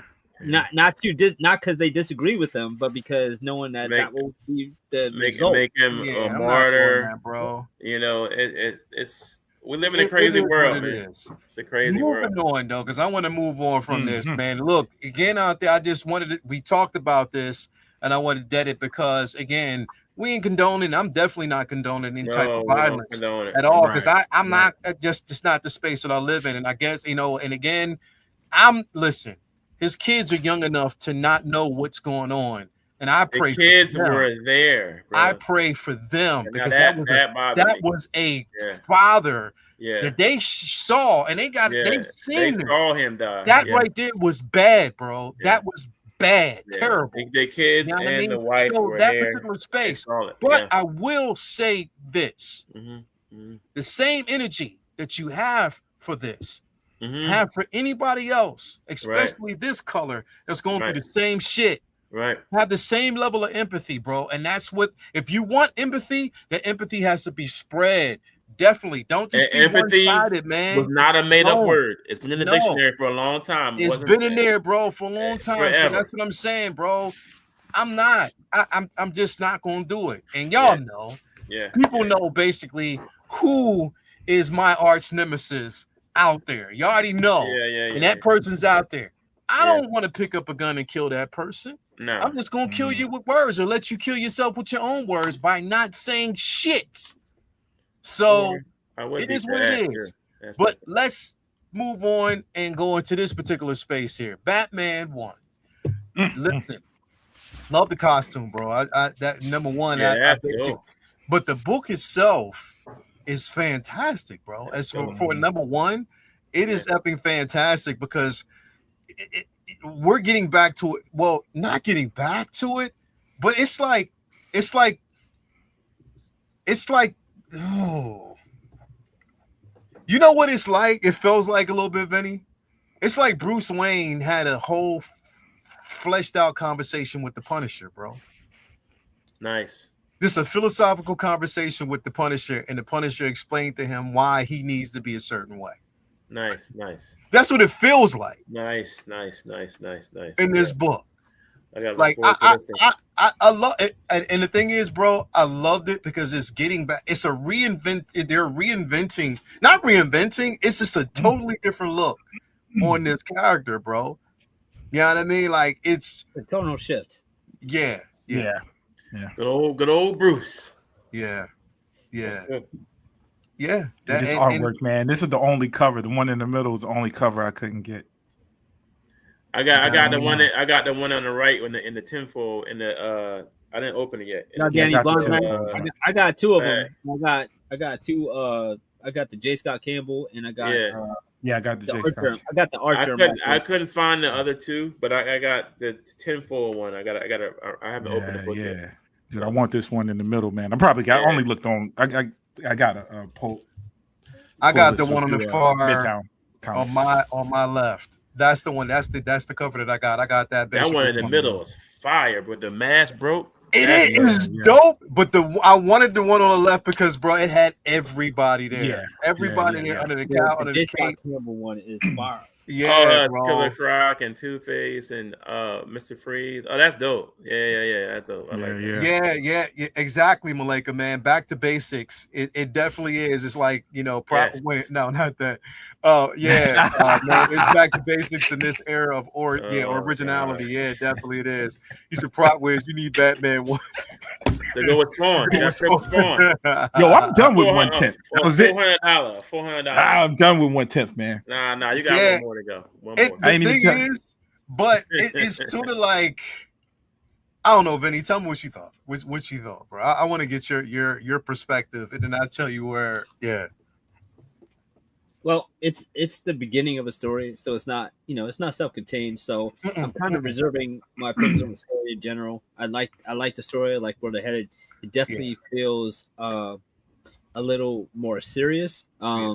It's like you said, like the conversation punch. I'm sure they want to try to capture some of that allure that they've got going on with Absolute without, of course, being extreme. Because I think that a lot of people are enjoying the the seriousness and the mature nature of the Yeah. Absolute book. Like there's nothing sweet, nothing's funny in that book. It's very very mature, and I'm sure they want to kind of try to, pinpoint and kind of bring some of that to this book.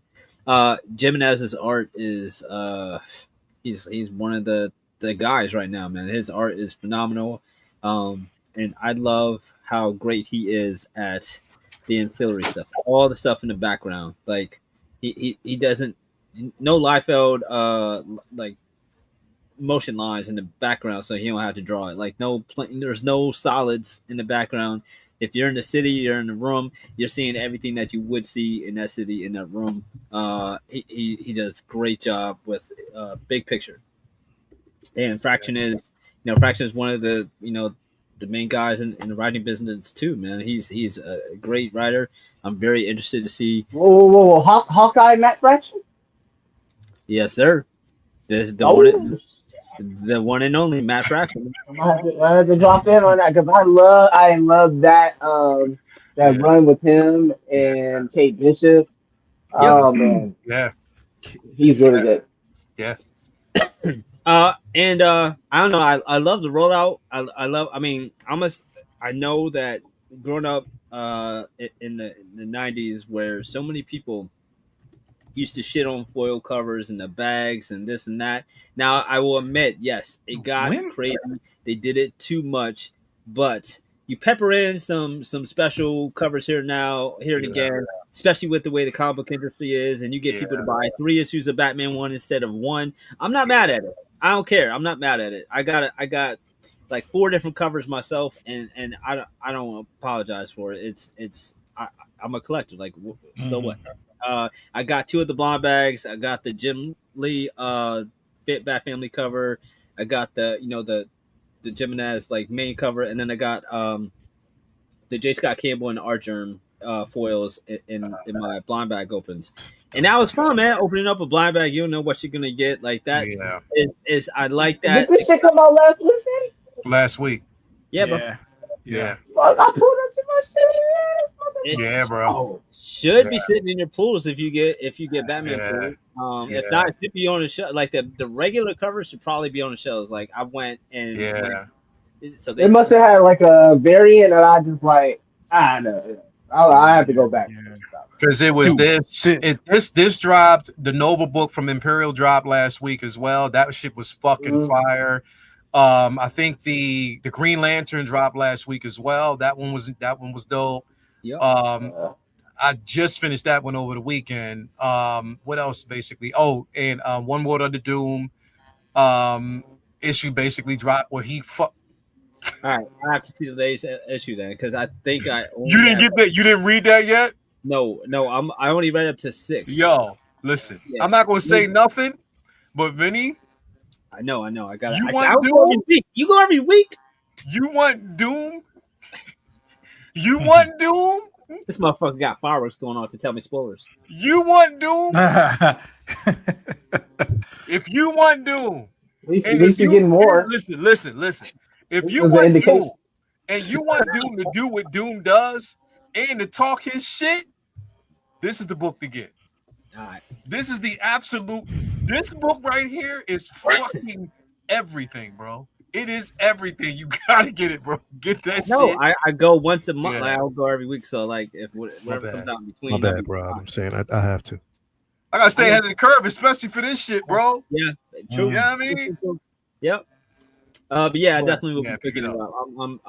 I'm digging this. Like I said, it's I can't really judge the story yet. They just getting rolling. I like what's going on, and yeah, man, it's Batman. Like if it's done well, there's no Batman fatigue. There's no comic fatigue. If it's done well, give it.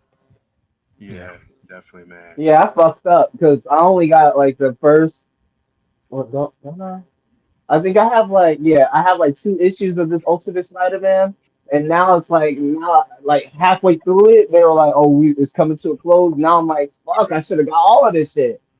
Yeah. I feel like I'm a hurt on that one because I would love to have that all together just to read it again Yeah, because it's such a great story. But yeah, fuck, definitely, that bro. sometimes happens, y'all. Sometimes you just got to make that commitment.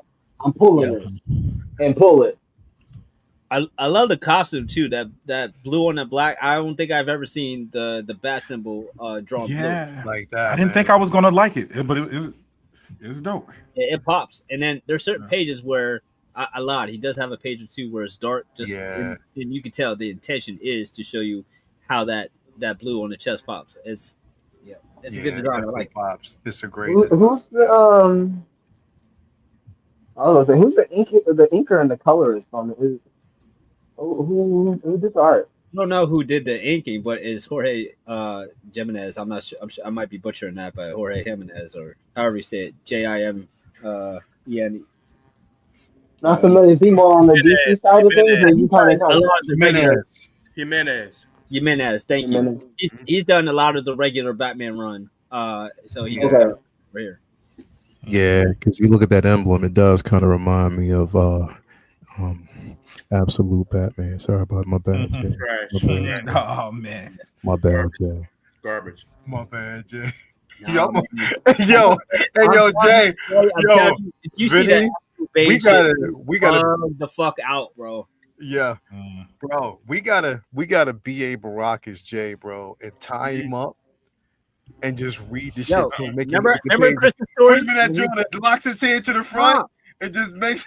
Nah, remember Christmas Story when he put the Red Ryder BB gun ad in his mom's magazine so that way we're gonna put Absolute Batman in a regular Batman issue so that he's reading Absolute Batman. I heard one thing good about this absolute bullshit is that this Batman, he trashes a bunch of white nationalists. That's it. I saw that. Is that true? That's coming out. Okay, yeah. That's coming out. Yeah, that's coming out. That's definitely the one. I started to send that to you, Jay. I was like, yo, this might do it, yo. Nah. This, you did. You brought it up. It might do it. Yeah. No. Yo, Bloomington is sitting back the entire night. There's a whole group of Not gonna do it. Trash. Absolute trash. Yo, all right. He's Everybody out there, Superman, in the ground. the Klan, I got it, bro. They should say that absolutely. I did want to say, hey, this is exciting for me because you guys have been helping me go back and buy some issues. Yeah. But it's refreshing to have an issue where I can start at number 1. Yeah. I did go and buy. I didn't realize Amazing. Y'all probably mentioned it. I didn't know Amazing Spider-Man had just Amazing Spider-Man restarted. I'm super behind on Amazing Spider-Man by like 2 years, and since it comes out like it's been 2 fucking 4 years? issues a month, you be behind on a month of Spider-Man. It feels like a lifetime. So I've restarted. Amazing Spider-Man.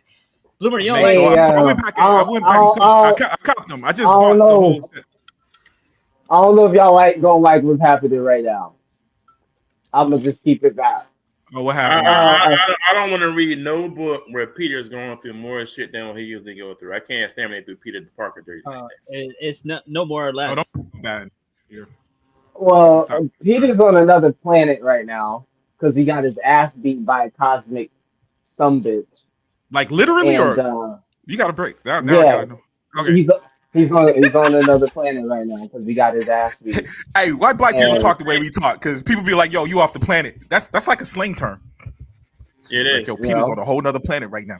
Yeah. Like for real. No, I gotta double down. Yeah, he's not on planet Earth because he got his ass beat. Crazy, bro. He got his ass beat so bad he left the system. That's crazy. I don't like that. I don't like All that. right, so that's one. And number 2, Ben Reilly and this other guy who's posing as Spider-Man because he wants to fill in for Spider-Man while he's gone. Oh god. Doesn't know he's alive or dead yet. That don't sound and I will save who the identity of that person is, but it is a longtime iconic character within the story, taking on a new, different type of perspective. That's the best way I put it. I've All right. never, How I've do you never, feel about the flashbacks, Boomer? I've never once in my How do you lifetime. feel about the flashbacks, Boomer? With him being a kind of dickhead kid. Peter? Yeah. Yeah. That's I not, mean, that's a cool. That was a cool take. Yeah. I don't mind that. I'm telling like the start of it is great. It's just what they're doing right now. There's no right now. There's no vision past it because we don't know what they're going to do with it. But when you see what they're doing, you're like it's emblematic of what has been done in the last 10, 15 years. Mhm. It's like, is this a gimmick? Or are you going to land it? Right. Because you've been You doing know, Wells was doing gimmicks after gimmicks after gimmicks and was not it was killing the brand, bro. Mary um, Jane, oh she could be Venom now. No, she's gonna be her own super like we're so confused at this point when it comes to that shit. yeah, I just grabbed that Mary Jane Venom joint because it looked interesting. But I've never been so close in my life of reading comic books to almost saying that Spider-Man story sounds trash. Never, ever, ever. And I love Spider-Man.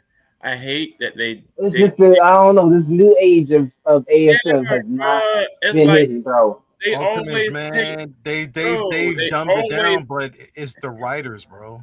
I It's hate yeah, that's all it is. It's the writers. It's the The writers. they writers are bringing in always for it. take Peter to the worst level they can take him. Bruh, give this motherfucker a break.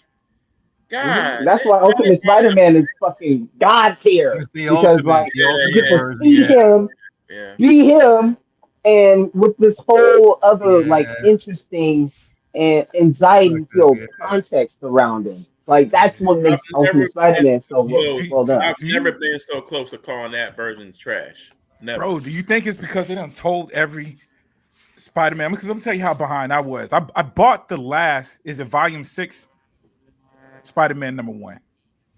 I haven't cracked them open. I still got all those variants. But the last time I sat down and read was the the old Ultimate Spider-Man Well, I'm series. late. I'm Oh on yeah, That Ultimate yeah. just, Ooh, number 20. but it retold the story. You know what I'm saying? It gave the fresh, yeah. Yeah, started from scratch, Yeah, friendly it's neighborhood Spider-Man, high school, looks yeah. different, dope artist. I think it was Oh, yeah. Bagley on it, right? Yep. Bagley. Yep. Dude, Never so, forget it, bro. Bendis. but, That was a Tom. Dope. That was a Tom. Bendis and right. Bagley, bro. It's fucking Shaq and Kobe. Yeah. Maybe Yeah, Can't fucking beat yeah. it. literally the Dog. longest prop. That was the longest creative team run in comics history. Yeah, Bendis and Bagley. Wow. In the middle of that prop, they said, "Fuck it, we'll make a video game, and that video game will cover an issue, bro. Yep. Fuck it, Right. they'll Yep. never do shit like that again, Yeah. Them boys, So that's what I was never." scared. When I saw Spider-Man #1, that's what I was hoping. Yeah. I was hoping we were going. I don't know why I Spider-Man didn't. was in good The hands, last, them boys. right. So, Yeah. but I No. know it's got to expand. I know it's got to get bigger. But for Spider-Man, if you're a Spider-Man Yeah. fan, at some Yeah. point, you know what I mean. We got the Fantastic Four. We know it's going to be dealing with such and such. We Right, got right. all these characters that can deal with. Man, as soon as you said he was on another planet, bro, I can't even wrap my mind. Like you Bruh, lost But me at see, that. I think a lot of it right now too, bro, is that they are watching because, like I said, man, ASM hasn't been. They haven't been hitting on cylinders, but now I think that you even got the writers seeing what's happening with the Ultimate Universe. And sound that what they're doing is just trying to throw salami at the wall just to see if it's going to stay, bro. Like straight up, like they don't. They have no concept. It's sort of like they're okay. This didn't work. Let's tell this particular story because it's not coming together. Like it's really not coming together. Like the Ultimate is sticking to a space. And they're I riding. do enjoy the Ultimate. I do enjoy the new Ultimate. Yeah, from what I read. Like I said, I gotta finish reading it. Yeah. So like, I want to bounce over to this though, real quick. I want to know, Vinny, what you? That's messed up, man.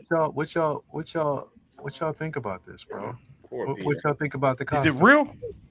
Yeah, this your verification. I think it was a leak. Hold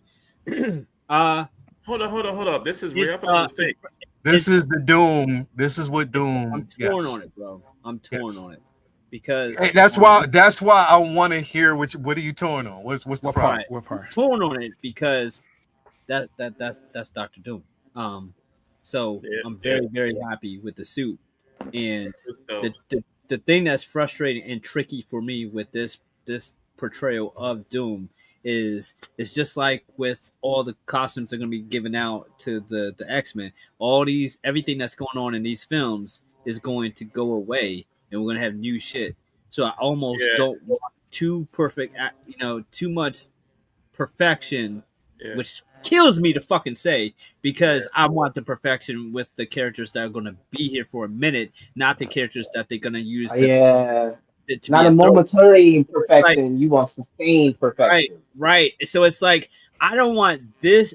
What I'm afraid of is like I don't want this Doom for these two movies, and when Doom, if there's a recast or reboot or whatever, and then have Doom come back and he's looking like fucking 2015 Doom because they want to make it theirs. I don't want it that Now, if when he comes back or if he does come back or whatever, and you got the yellow buttons and it's a lighter green on the Mm, hood, and you know Mm-hmm. what I mean, and Kelly it's Green. very similar, then all right, now we're talking. But if that's not the case, then I'm frustrated because this is going to be, to me, it's like very similar to the X-Men situation.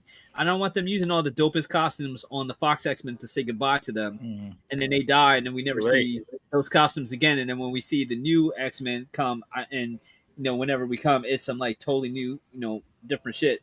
I have faith that may not be the case because the redesigns for Fantastic Iron Four were Man, Captain Now, America. Oh, I see. so Right, right, you're right. you're like, sounding. I'm not completely like there's no hope here because we might get the yellow buttons, we might get a brighter green, So all right, I but hope they just if they do the X-Men suits in this upcoming movie. I hope they're just better tasteful redesigns for your case, Vinny. Right? I yeah, hope they're better tasting or better in taste That's not what redesigns they've been of saying. what we saw, right?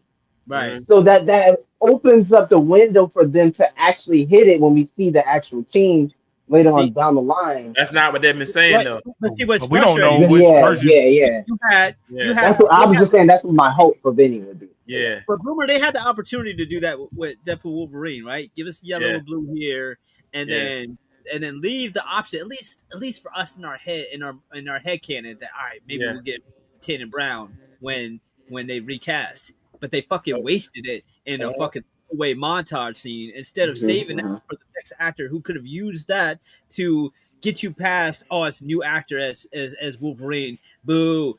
And then it's like, oh, well, hold up. He got the brown and orange on. It's Oh, all funny. right. It's funny. No, You now that sound. is what the fuck how they need to be thinking. Like, stop basing your fucking IPs around actors and base them around the fact that they're your IPs. Lean on the source material. Lean on these costumes. Lean on these characters. Lean on their backstories. Hugh Jackman, Chadwick Boseman, Chris Evans are going to be dead in 100 years, but Wolverine, Doctor Doom, and Black Panther are still going to be yours. Stop playing fucking games. You sound eerily similar to how I felt about Superman. I love it. I love it. I love it because We ain't talking about Superman. We no, ain't no, talking. no, no, no, no, no. Thanks, I'm not. man. I'm not. I'm not Thanks, going yo. there. I'm not Hey, going there. silence him. Is there a mute button or I'm not something? going I there. think we should I'm not all have going a there. mute button. No, I'm not No, going. but I'm you're just right, though. saying. No, I'm just saying that he's not sad. Charlie, they're going to figure their way out around that He shit. don't want this to be it Yeah. for Doctor Doom, and I don't blame him because I'd rather see him in, the more comic booky. The mask is dope and the hood is on point, but I those mean, buttons are I don't know silver. if It should it's be going to be. yellow. I've only seen this image though. Is it? It's like, is it going to be all gray There's a tone? spaced out image because this is part of a splash Yeah. as people Yeah, are walking in, it and looks it was like also on a screen in the auditorium. Yeah, And he because was on the far right, had like Spider Man and some other characters as but I well. imagine it it's looks a like black a and white image because it was green in Fantastic Four. Now it was dark as fuck green, but it still was greener than what we're seeing here. But the Right. mask, I'm cool with. Like, I'm cool with that as the mask. I'm cool with the Oh, armor. massively dope. It's like Massive, yeah. it's marvelized with extra lines and shit, but Doom is a costume design. But it looks like a It's got a chainmail. spandex too, so I don't mind the extra lines. Yeah, there's chainmail in between his elbows right there. I Yeah, felt like that was that really awesome. Like a knight. Like So a to knight. answer your question, Leo, I fuck with it. Yeah. Like a chainmail. Like a Yo, chainmail suit, like a knight suit, but then it looked like an Iron Man suit too. Yeah. So the only thing, here's the thing, bro. Like, I like it. It's dope. Oh, yeah. okay, so I like it. Don't get me wrong, but I kind of stand, in that space with you, Vinny, as well. It's like, save this for someone who we know will be doomed long term. Or long term. Like that will wear this particular suit. Don't waste it on that. And then so it's all right. I'll give you an example. I'll give you an example. I'll go here with it. It's like you gave us a comic accurate version of Sam Wilson's Captain America. Just to squander that and fuck that suit up to give us the version that we got from the second film. Mm-hmm. I'm a fan of the original version because it's more comic accurate. And we didn't get a chance to see him in that suit. Now, even though it's the same actor, it was a wasted suit. Now you're wasting this particular suit on somebody who is a potential doppelganger or might just be occupying that suit for whatever it is right now. When this suit is dope, I even like the symbolism on, and what they were basically saying about this suit is that he has markings and different things from, people that he's slaughtered. That he killed, yeah. You got the 10 rings around his arm. You got Thor's Mjolnir hammer, and you got Captain Marvel's. It's a version of those in the different multiverse regions that he's killed and used that. So I'm cool with that. I can fuck with that. Here's the thing: I'm gonna wait, and I'm gonna be reserved on what I there was see. a time he had 4 on one of the buttons to fuck with him, right? Yeah. But like you're saying, I do think this might just be this Tony Stark version might be a doppelganger of the real Doom. So like Vinny was saying, don't waste this. Give us something. Let this be for the real Doom, not the Tony Stark Doom. I get that. I feel that too. Like you're right. You're both right on that one. I agree. Get on, you understand when you open his arm and it's an arc reactor. Oh man! That juju on us. That juju on us. Yo, I didn't even think about that, bro. Wow. Hey, yo, if they do that, then he gonna walk out. There's gonna be some popcorn flying, bro. Yup. He gonna flip the popcorn table over like Jesus, bro. You gonna hear, yo, who's crying back there? Yoda is wild. Did you just throw his fucking $80 Doomhead popcorn bucket in disgust? With the LED light up feature? Dude. I would be. Renz. Hey, Renz just threw out my pet peeve, bro. These are nanotech, yo. I hate nanotech. I hate nanotech, bro. I hate it. I would be mad. I'd probably walk out, dog. I'd be really man dude, I hate it, yo. $80 LED popcorn bucket at screen in disgust of arc reactor. I'll be pissed. Y'all. I will walk out. I can't even deny it, Bloom. I can't even deny it. Yo, but you can't see his chest. Bro, they they're not I swear, bro. There was another picture, though, right? I thought I saw another picture. Have an arc reactor on a Doom suit, it'd be done today. Yo, if they have the arc reactor in the middle of that suit, bro, cancel Christmas. It wouldn't make any sense. I don't see why. It wouldn't make any sense. Well, they'll do like the comic book when Doom was wearing the Stark armor for a little bit. But that was what, a couple years ago? That wasn't nothing to the original Doom. Yeah, but it was actually Doom wearing an Iron Man suit. Yeah, bro. Like nah. They're gonna play with us. They're gonna play with us. Watch, because maybe that Latvia and the Doom that belongs to Fantastic Four ain't this guy. Yeah, but we that's the might point. see that.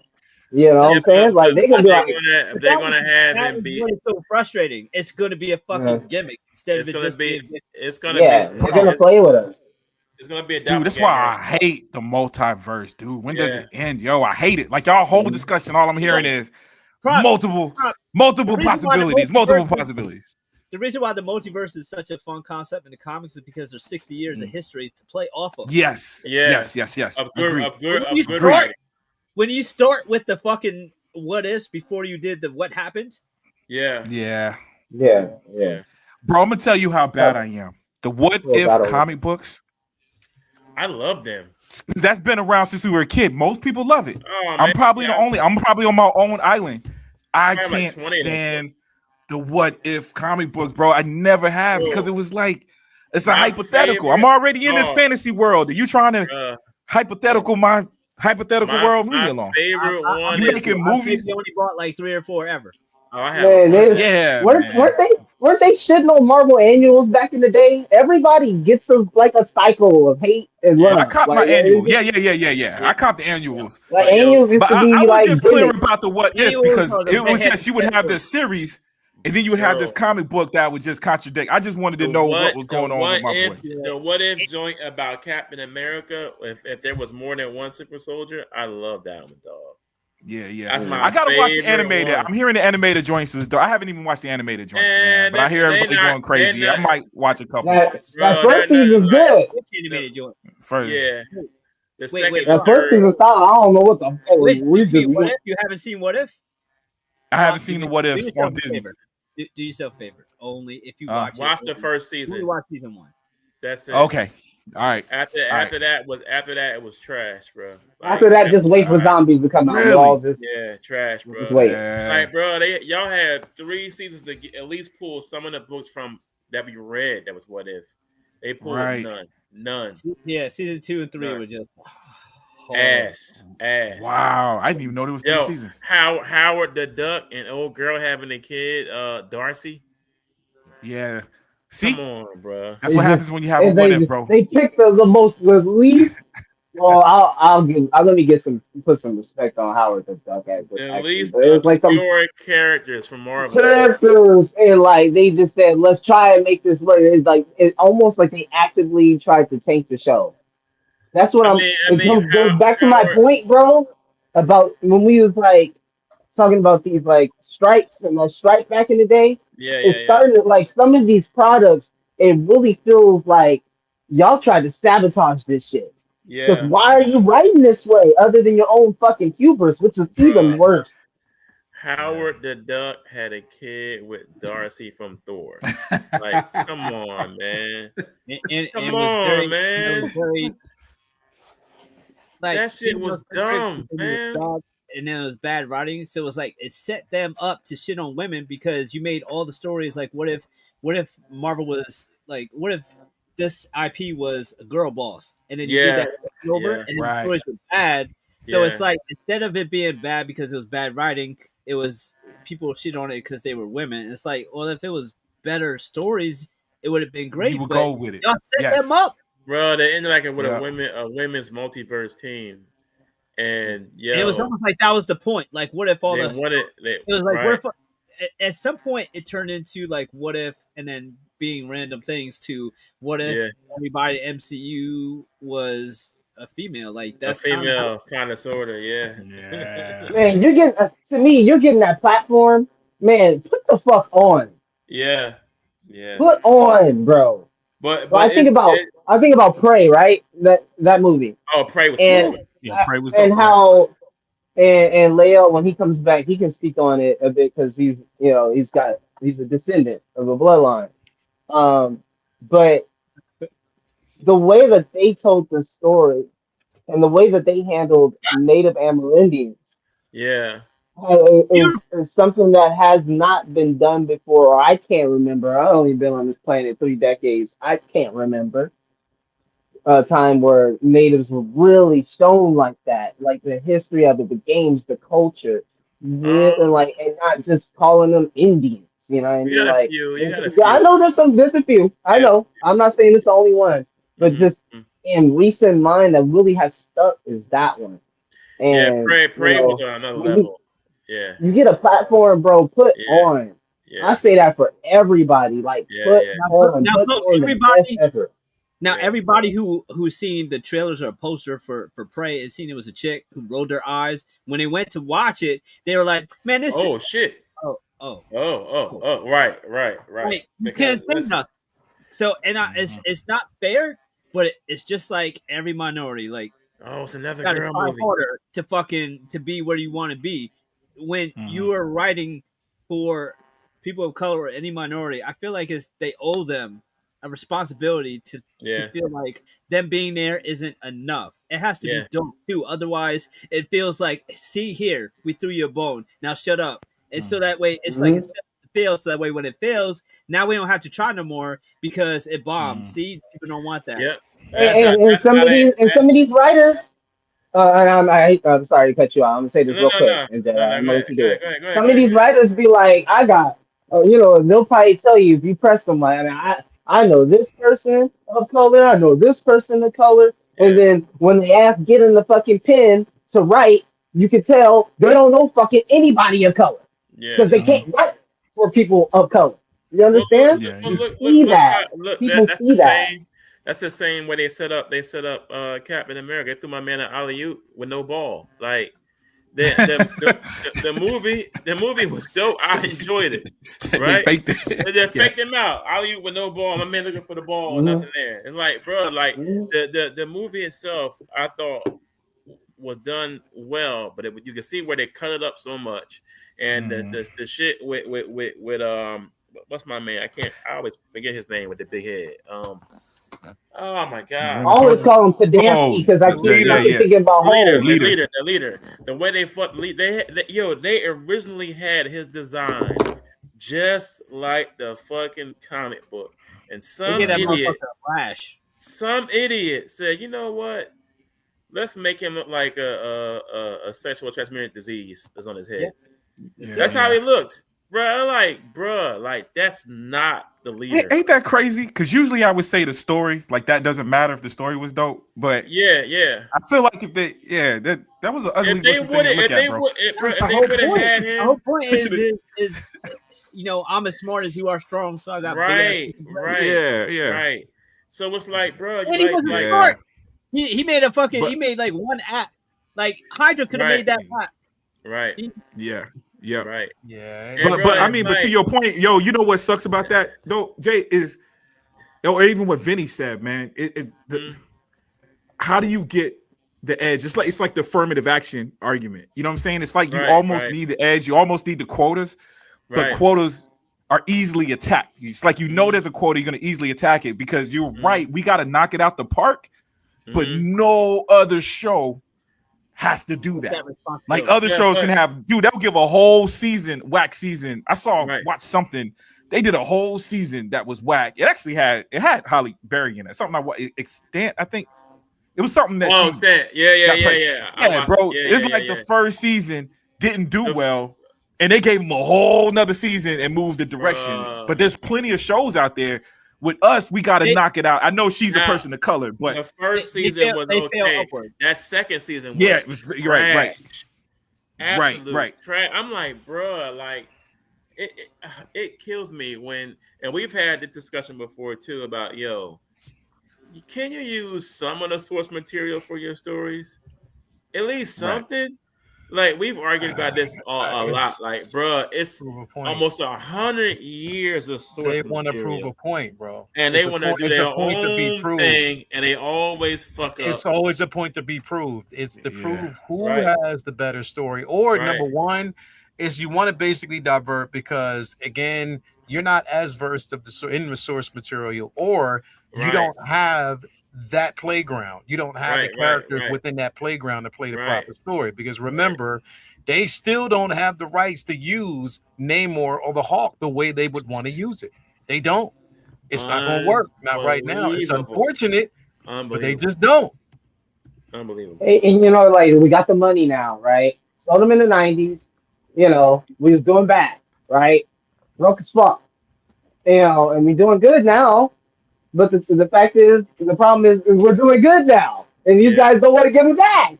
Yeah. Like we're trapped when it comes to those characters because Universal's not going. Exactly, unfucking believable because Universal's not going to give Hulk up. Nah. They're not gonna give Hulk up. What I wouldn't movie? either. What movie? What movie? Sony in what universe is giving up Spider-Man? Like I we're forget. locked. Yeah. One of the argument movies is that do it for the- we were reviewing. I think it was back in the day when we first were talking about Love and Thunder. That shit show. And we were talking about how Waititi told all the actors, even Cristin, don't read any of the comics for this movie. Don't read nothing. No. What? They wanted them to stay away from the source material. He said he told them don't read no books about Thor and this. Yeah, because he wanted to mitigate the actors' notes when they sit there like, what the fuck are we doing? Bro, and then that movie was an absolute shit show. That was a bad. I'll never. That one is a blight on the MCU, and I will always speak on that because I just don't like. I've said it strongly in the past, but I'll say it here, and it's the same effect. I just don't like how they made light of cancer. I don't like jokes at all. They made it a joke. They joked about it. Any cycle around that when you're really trying to tell the story of Jane Foster. Yeah. You're trying to tell the story that's fucking tragic, but also uplifting because it shows the power of Asgard, the power of Thor, right? To be able to restore the body even when it's failing. When it was failing, yep. You know what? You know what the crazy And part they was? that whole thing. But you know what the crazy part was? Herself faster because by choosing to be Thor every time. And they Yeah. never played up on that. Nope. Nah. Yeah. So, yeah, but that's wait true. a minute. So, the one thing that was missing, and that she told Taika Waititi, she gave a suggestion to Taika. Mhm. She was like, "Well, if the person who she was dying of cancer and was almost damn near terminal, traveling even at that time would have been kind of crucial." Yeah. So she was what she was, since she was already meant, and what was supposed to happen was she was supposed to get Milner anyway, because it was calling to her. Yeah. You know what I mean? Why?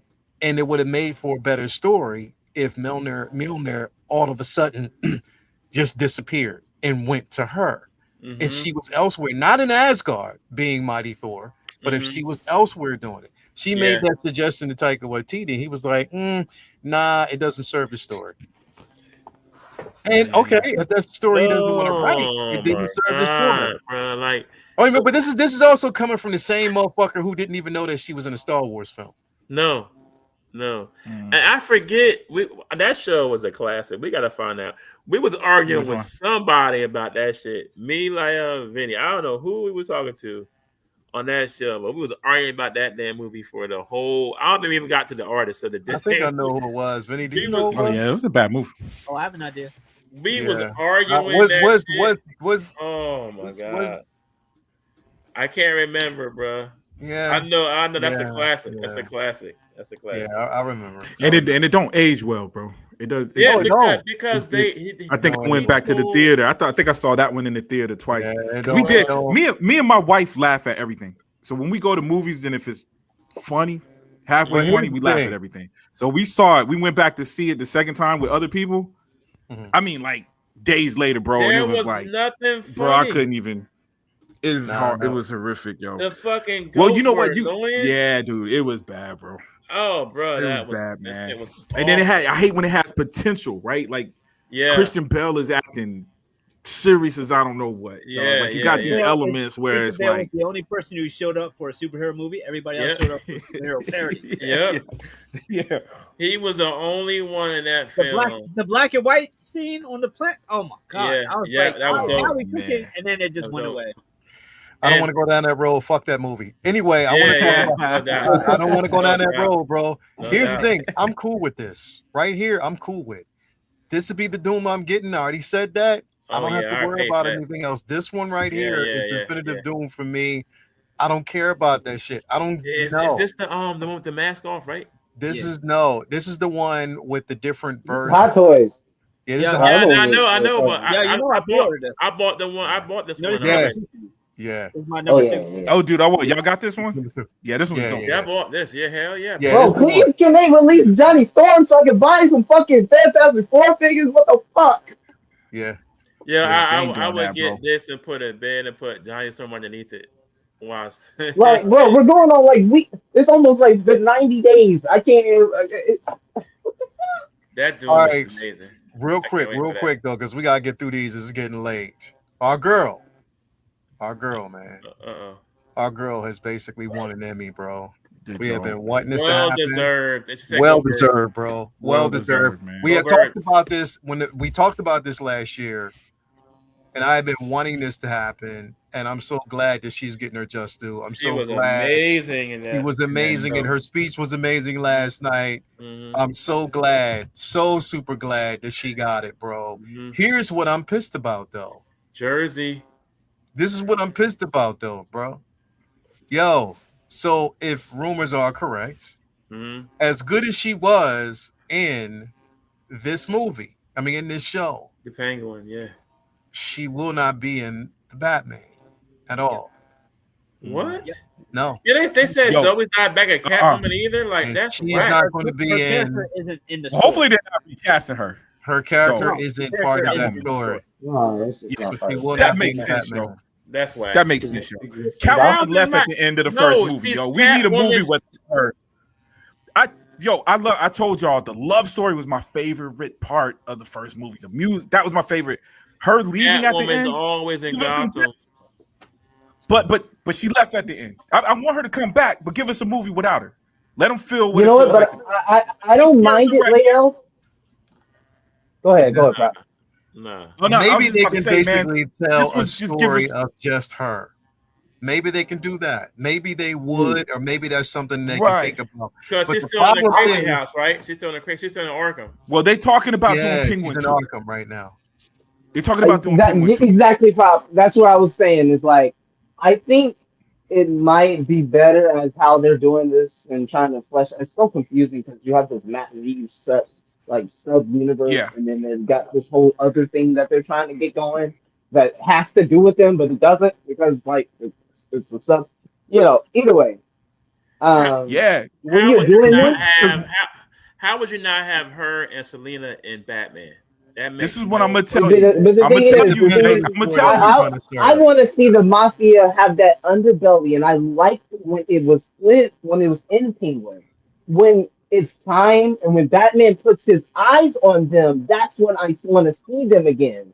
I don't want to just see them because you was great in the show. Let's shoehorn you into a Batman film. Yo, I want it to make sense the next time we see her. But with the show, fucking Batman must have been blind the whole fucking 3 weeks because he wasn't watching it for almost a month.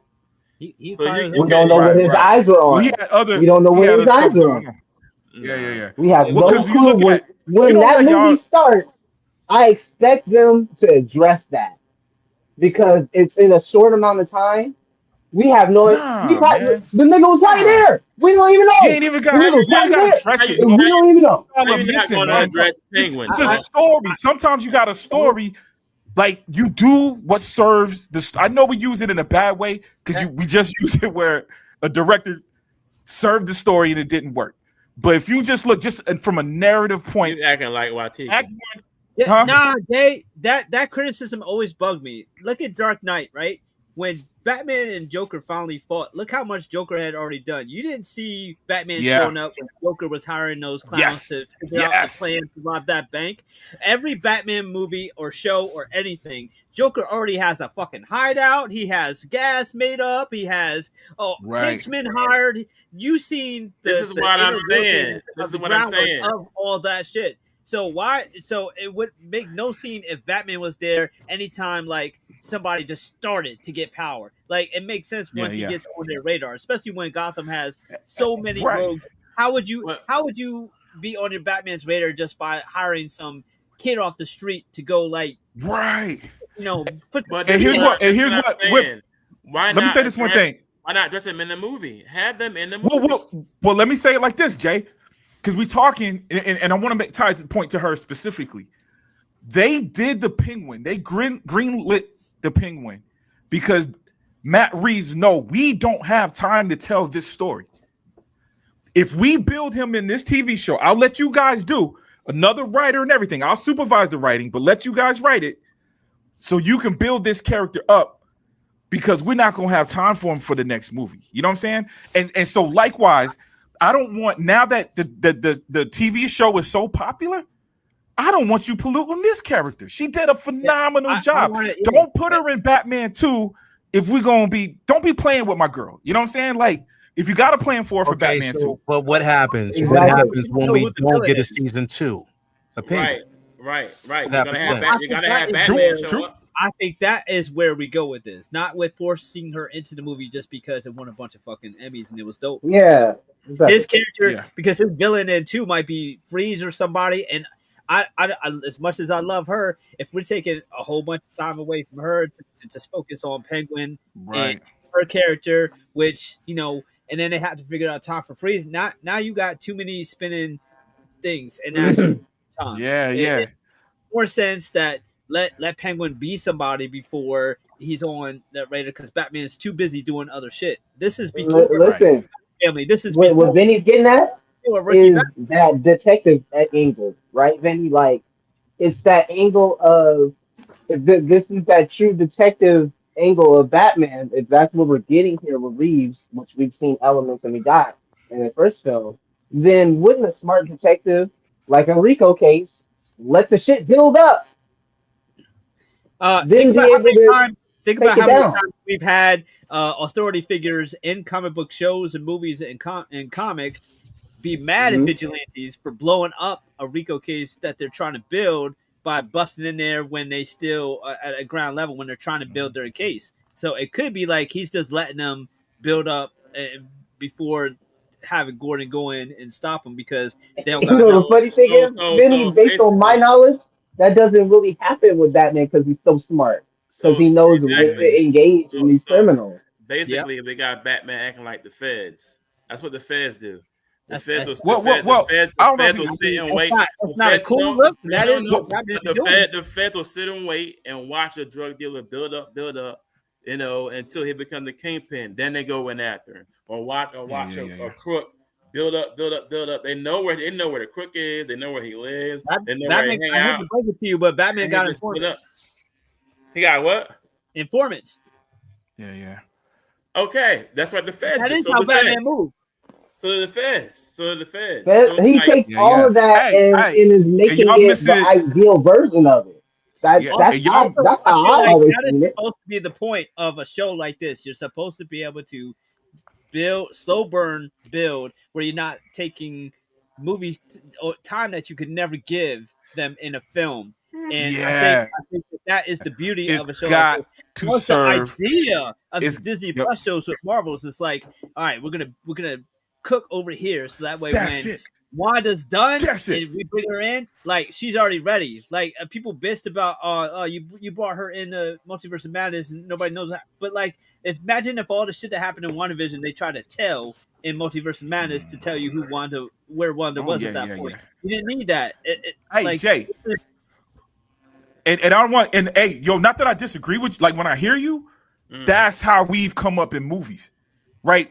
If we go back to say X-Men or old Superman movies, like we grew up with those kind of movies where those connective tissues, it got to make sense. If you do a part 2, these characters got to come back. If they do a TV show, so we're used to that, but there's certain, it's not everybody, because Marvel, like you said, Marvel does that. So even recent movies condition us that way. Yeah. Matt Reeves, what I'm looking at, and again, I'm only judging by the Planet of the Apes movies, the 2 that he did, right? He did 2 or 3. He did 2 of them. 2.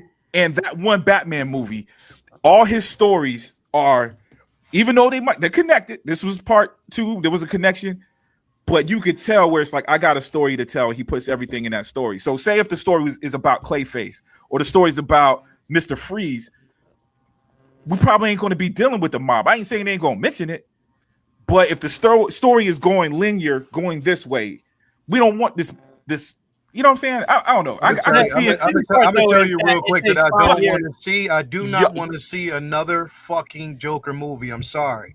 I don't want to see it. People basically want that. I don't think it's I happening. don't want a It's fucking coming. Yeah, I don't Joker think that's film. happening. Don't tell those fucking stories because They there's gonna too bring it. much out there to tell. They My gonna bring problem it. is, okay, listen.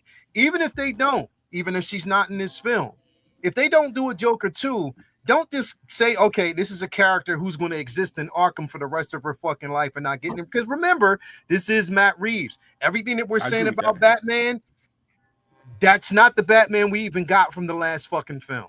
Who knows if that's going to be the same character they're going to get this fucking film, period. It's Yeah. not. We're talking about Matt Reeves and his vision and what he has for this particular character. So it's a wait and see type of situation. I just don't want another fucking Joker film. I don't. Yeah, when he has supposedly the world's greatest gallery, rogues gallery. Well, he has the world's greatest rogues gallery, and we keep playing the same tunes. That's what I'm saying. Like if you keep pulling the same, Which he hasn't. And here's the thing, Right? I mean, so far so good because y'all saying that, but she's a Milioti. Number one, when she's in that, like her character in the fucking show, she's basically associated with someone who's a part of Batman's past. To know that that family dynamic has been extended, and on top of that, now she's the head of the food chain, and she's connected to Selena Kyle. Like that's an interesting story that could be told, even if it's not told in that fucking film. Don't just waste that opportunity because remember, neither Selena Kyle or this particular actress is in this next film.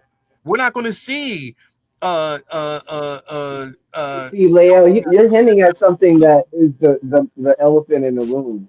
And the real question is that we really need to step back and ask ourselves is how much leg room does this whole like version of DC have? Really? well, They got with your boy here, not Warner one. Brothers and Discovery about to make mergers because the shit ain't working. You got people that really only want to, consume the Warner Brothers stuff. Nobody really wants to consume the Discovery stuff, and the people who are for Discovery don't want to consume that. So they're trying to find a way to make that shit work, and people are going to get ousted. There's going to be programs and projects that sounded like a good idea is going to get fucking scrapped. And I'm curious to think or to see if Warner Brothers is going to go ahead and just say, no, we need to go ahead and put our faith I'm fully gonna tell into you right the now, Gunverse. Hey, but the Batman one, the Batman one's already proven, already survived one shakeup though.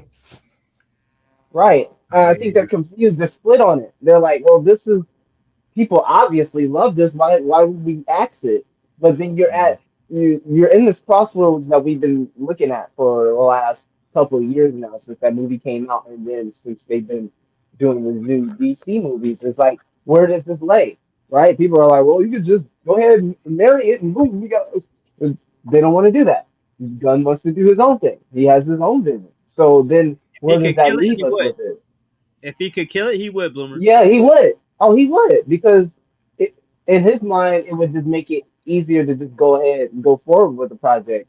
Now that there's vestiges, and I can see from Gunn's perspective, right? You guys hired me to do the job, and then there's like a good chunk of it I can't do because some other guy that was hired from the last regime is still here.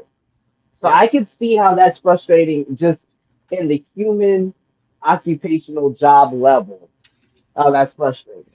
But that's not on Gunn, nor is it on Matt Reeves. It's on DC. It's on Warner Brothers. Like, they got to figure this out because Penguin also has added on to this clusterfuck. Because now you have a universe that people are invested in, that you've got an Emmy Award actress from the writing. Like, you produce results here, so you just can't scrap it. Where does this leave us? Embarrassment of riches. Right. For the first time in a while, that they can really say, we got this, we got that. And then, like we was talking earlier, we got Harry Potter on the backbone because Harry Potter was like steaming off for a while. After the movies and the films, but then you got those other films that were what was the Fantastic Beasts or something? I didn't watch those, but Never they mind. had to do with the world, the Yeah, they were hard to wormhole, watch. or I watched whatever. 2 of them. Hard to Yeah, watch. they had to do with the world. It was attached people that has a fandom. But it was cooling off until Hogwarts Legacy came out Yep. for the video game, and it did numbers. Not only did it do numbers, but if you were on the internet at the time, you saw how many people were doing memes and TikToks were blowing up, Instagram accounts were blowing up because of this. That game was dope. That is what all these other companies that don't have a successful product look at and are trying to emulate. They want people talking on social medias. They want people making memes of your shit. They want people making TikTok. They want people buying the shit. That's what creates and drives the revenue, drives their fucking leverage when they want to make more films, when they are talking to investors. That is the where they want to be at, that happy place. But not everybody gets there. And not everybody wants to get there with good intentions. Like that's the problem we have here is like, what is Warner Brothers going to do with this embarrassment of riches that they have? Because you have an amazing sub universe now. I think people need to fucking take a bite their tongue and cool the ego if possible, and fucking marry this thing because I promise you, if Gunn trots out a less than stellar Batman, Yep. it's going to fucking sink this shit. Because you're talking about at least 75 to 80% of DC fans are Batman fans by virtue of being a Superman fan. So Well, if they don't land it, if they don't marry this that's already proven, the I don't know. expectation, but here's the thing: the expectation of the fans, or not even expectations, because if you leave it up to people who are gun fans in their mind, and again, it's not even him writing the film; it's not basically him directing the film, but because it comes under that umbrella, they already in their minds, it's already a success. I'm just saying, it is. What's It's already a success. That Batman, the Brave and the Bold. In their minds, yeah. if you're a gun fan, in their minds, it's already because again, it's coming off the heels of what they consider a successful film. So you have that, you got the Supergirl film coming up next year, and then that's supposed to be next, and then you got Clayface. So again, in their I mind, feel like his tone is gonna fit that Supergirl film better than the Superman film. I just have a feeling about that, right? I just have yeah, a feeling that might be I'm iffy better about that, bro.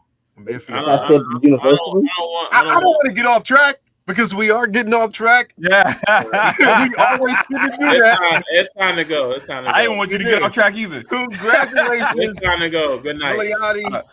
I'm out the argument. Won the Emmy. Hopefully, we get a chance to see her again. Yeah. Hopefully, basically, she Yeah. exists in the DC universe.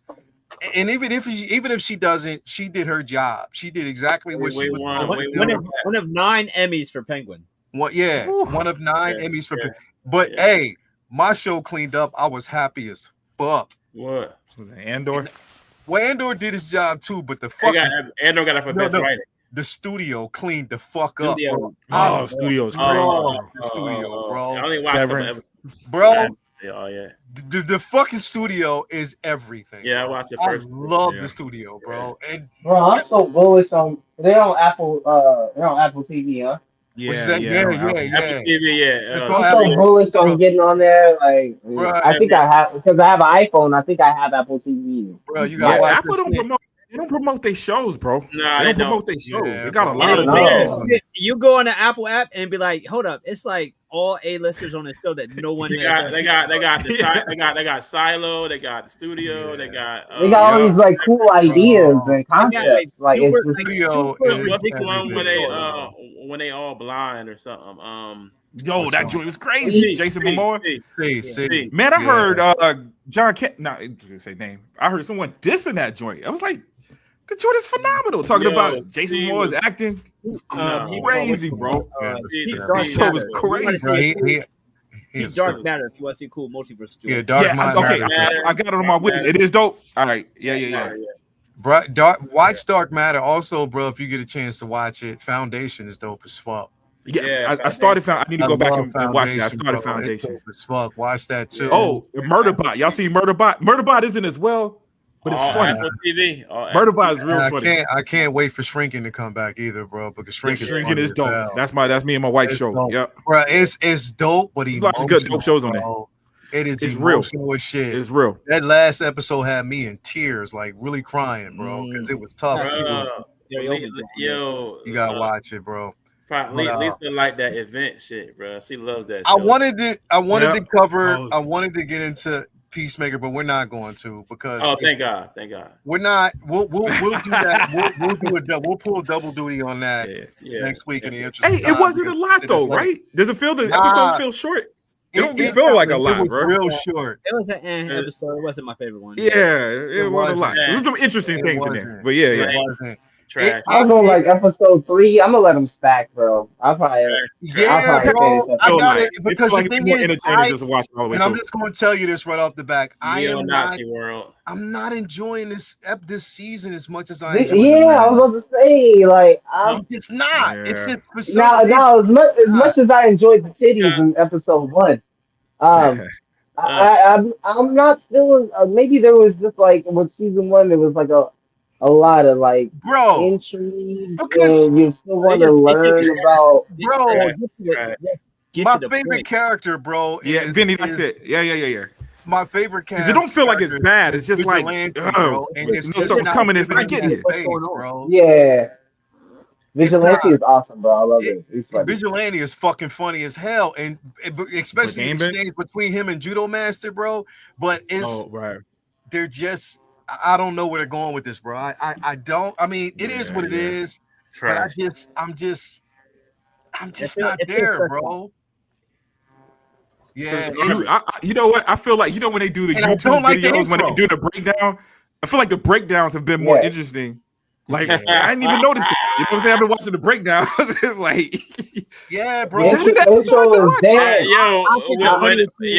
the breakdown is more interesting in the show, then you know it's garbage. You know it's garbage. The thing is Leo not liking this. I gotta wait. I was giving it a chance. Hold on. What'd you say? What'd you say, bro? I think the funniest shit is you not liking this season because you don't like the intro. I don't. Like how they did so. Yo, it's the fucking intro. It's so funny that you can't just. I don't like the intro, bro. The intro, because you know what, bro? Last season, intro, it was so fucking catchy, bro. One every episode. Made you fucking want to watch it. But bro, I'm saying, it's a really good intro. So you felt like okay, Vinny. So you're telling me that you skipped the Game of Thrones intro? No, I don't. I'm saying if it bothered me, I would. The day it's at the beginning don't bother me. Saying it bothers him, I'm saying he could just skip it. Just like, but here's the thing.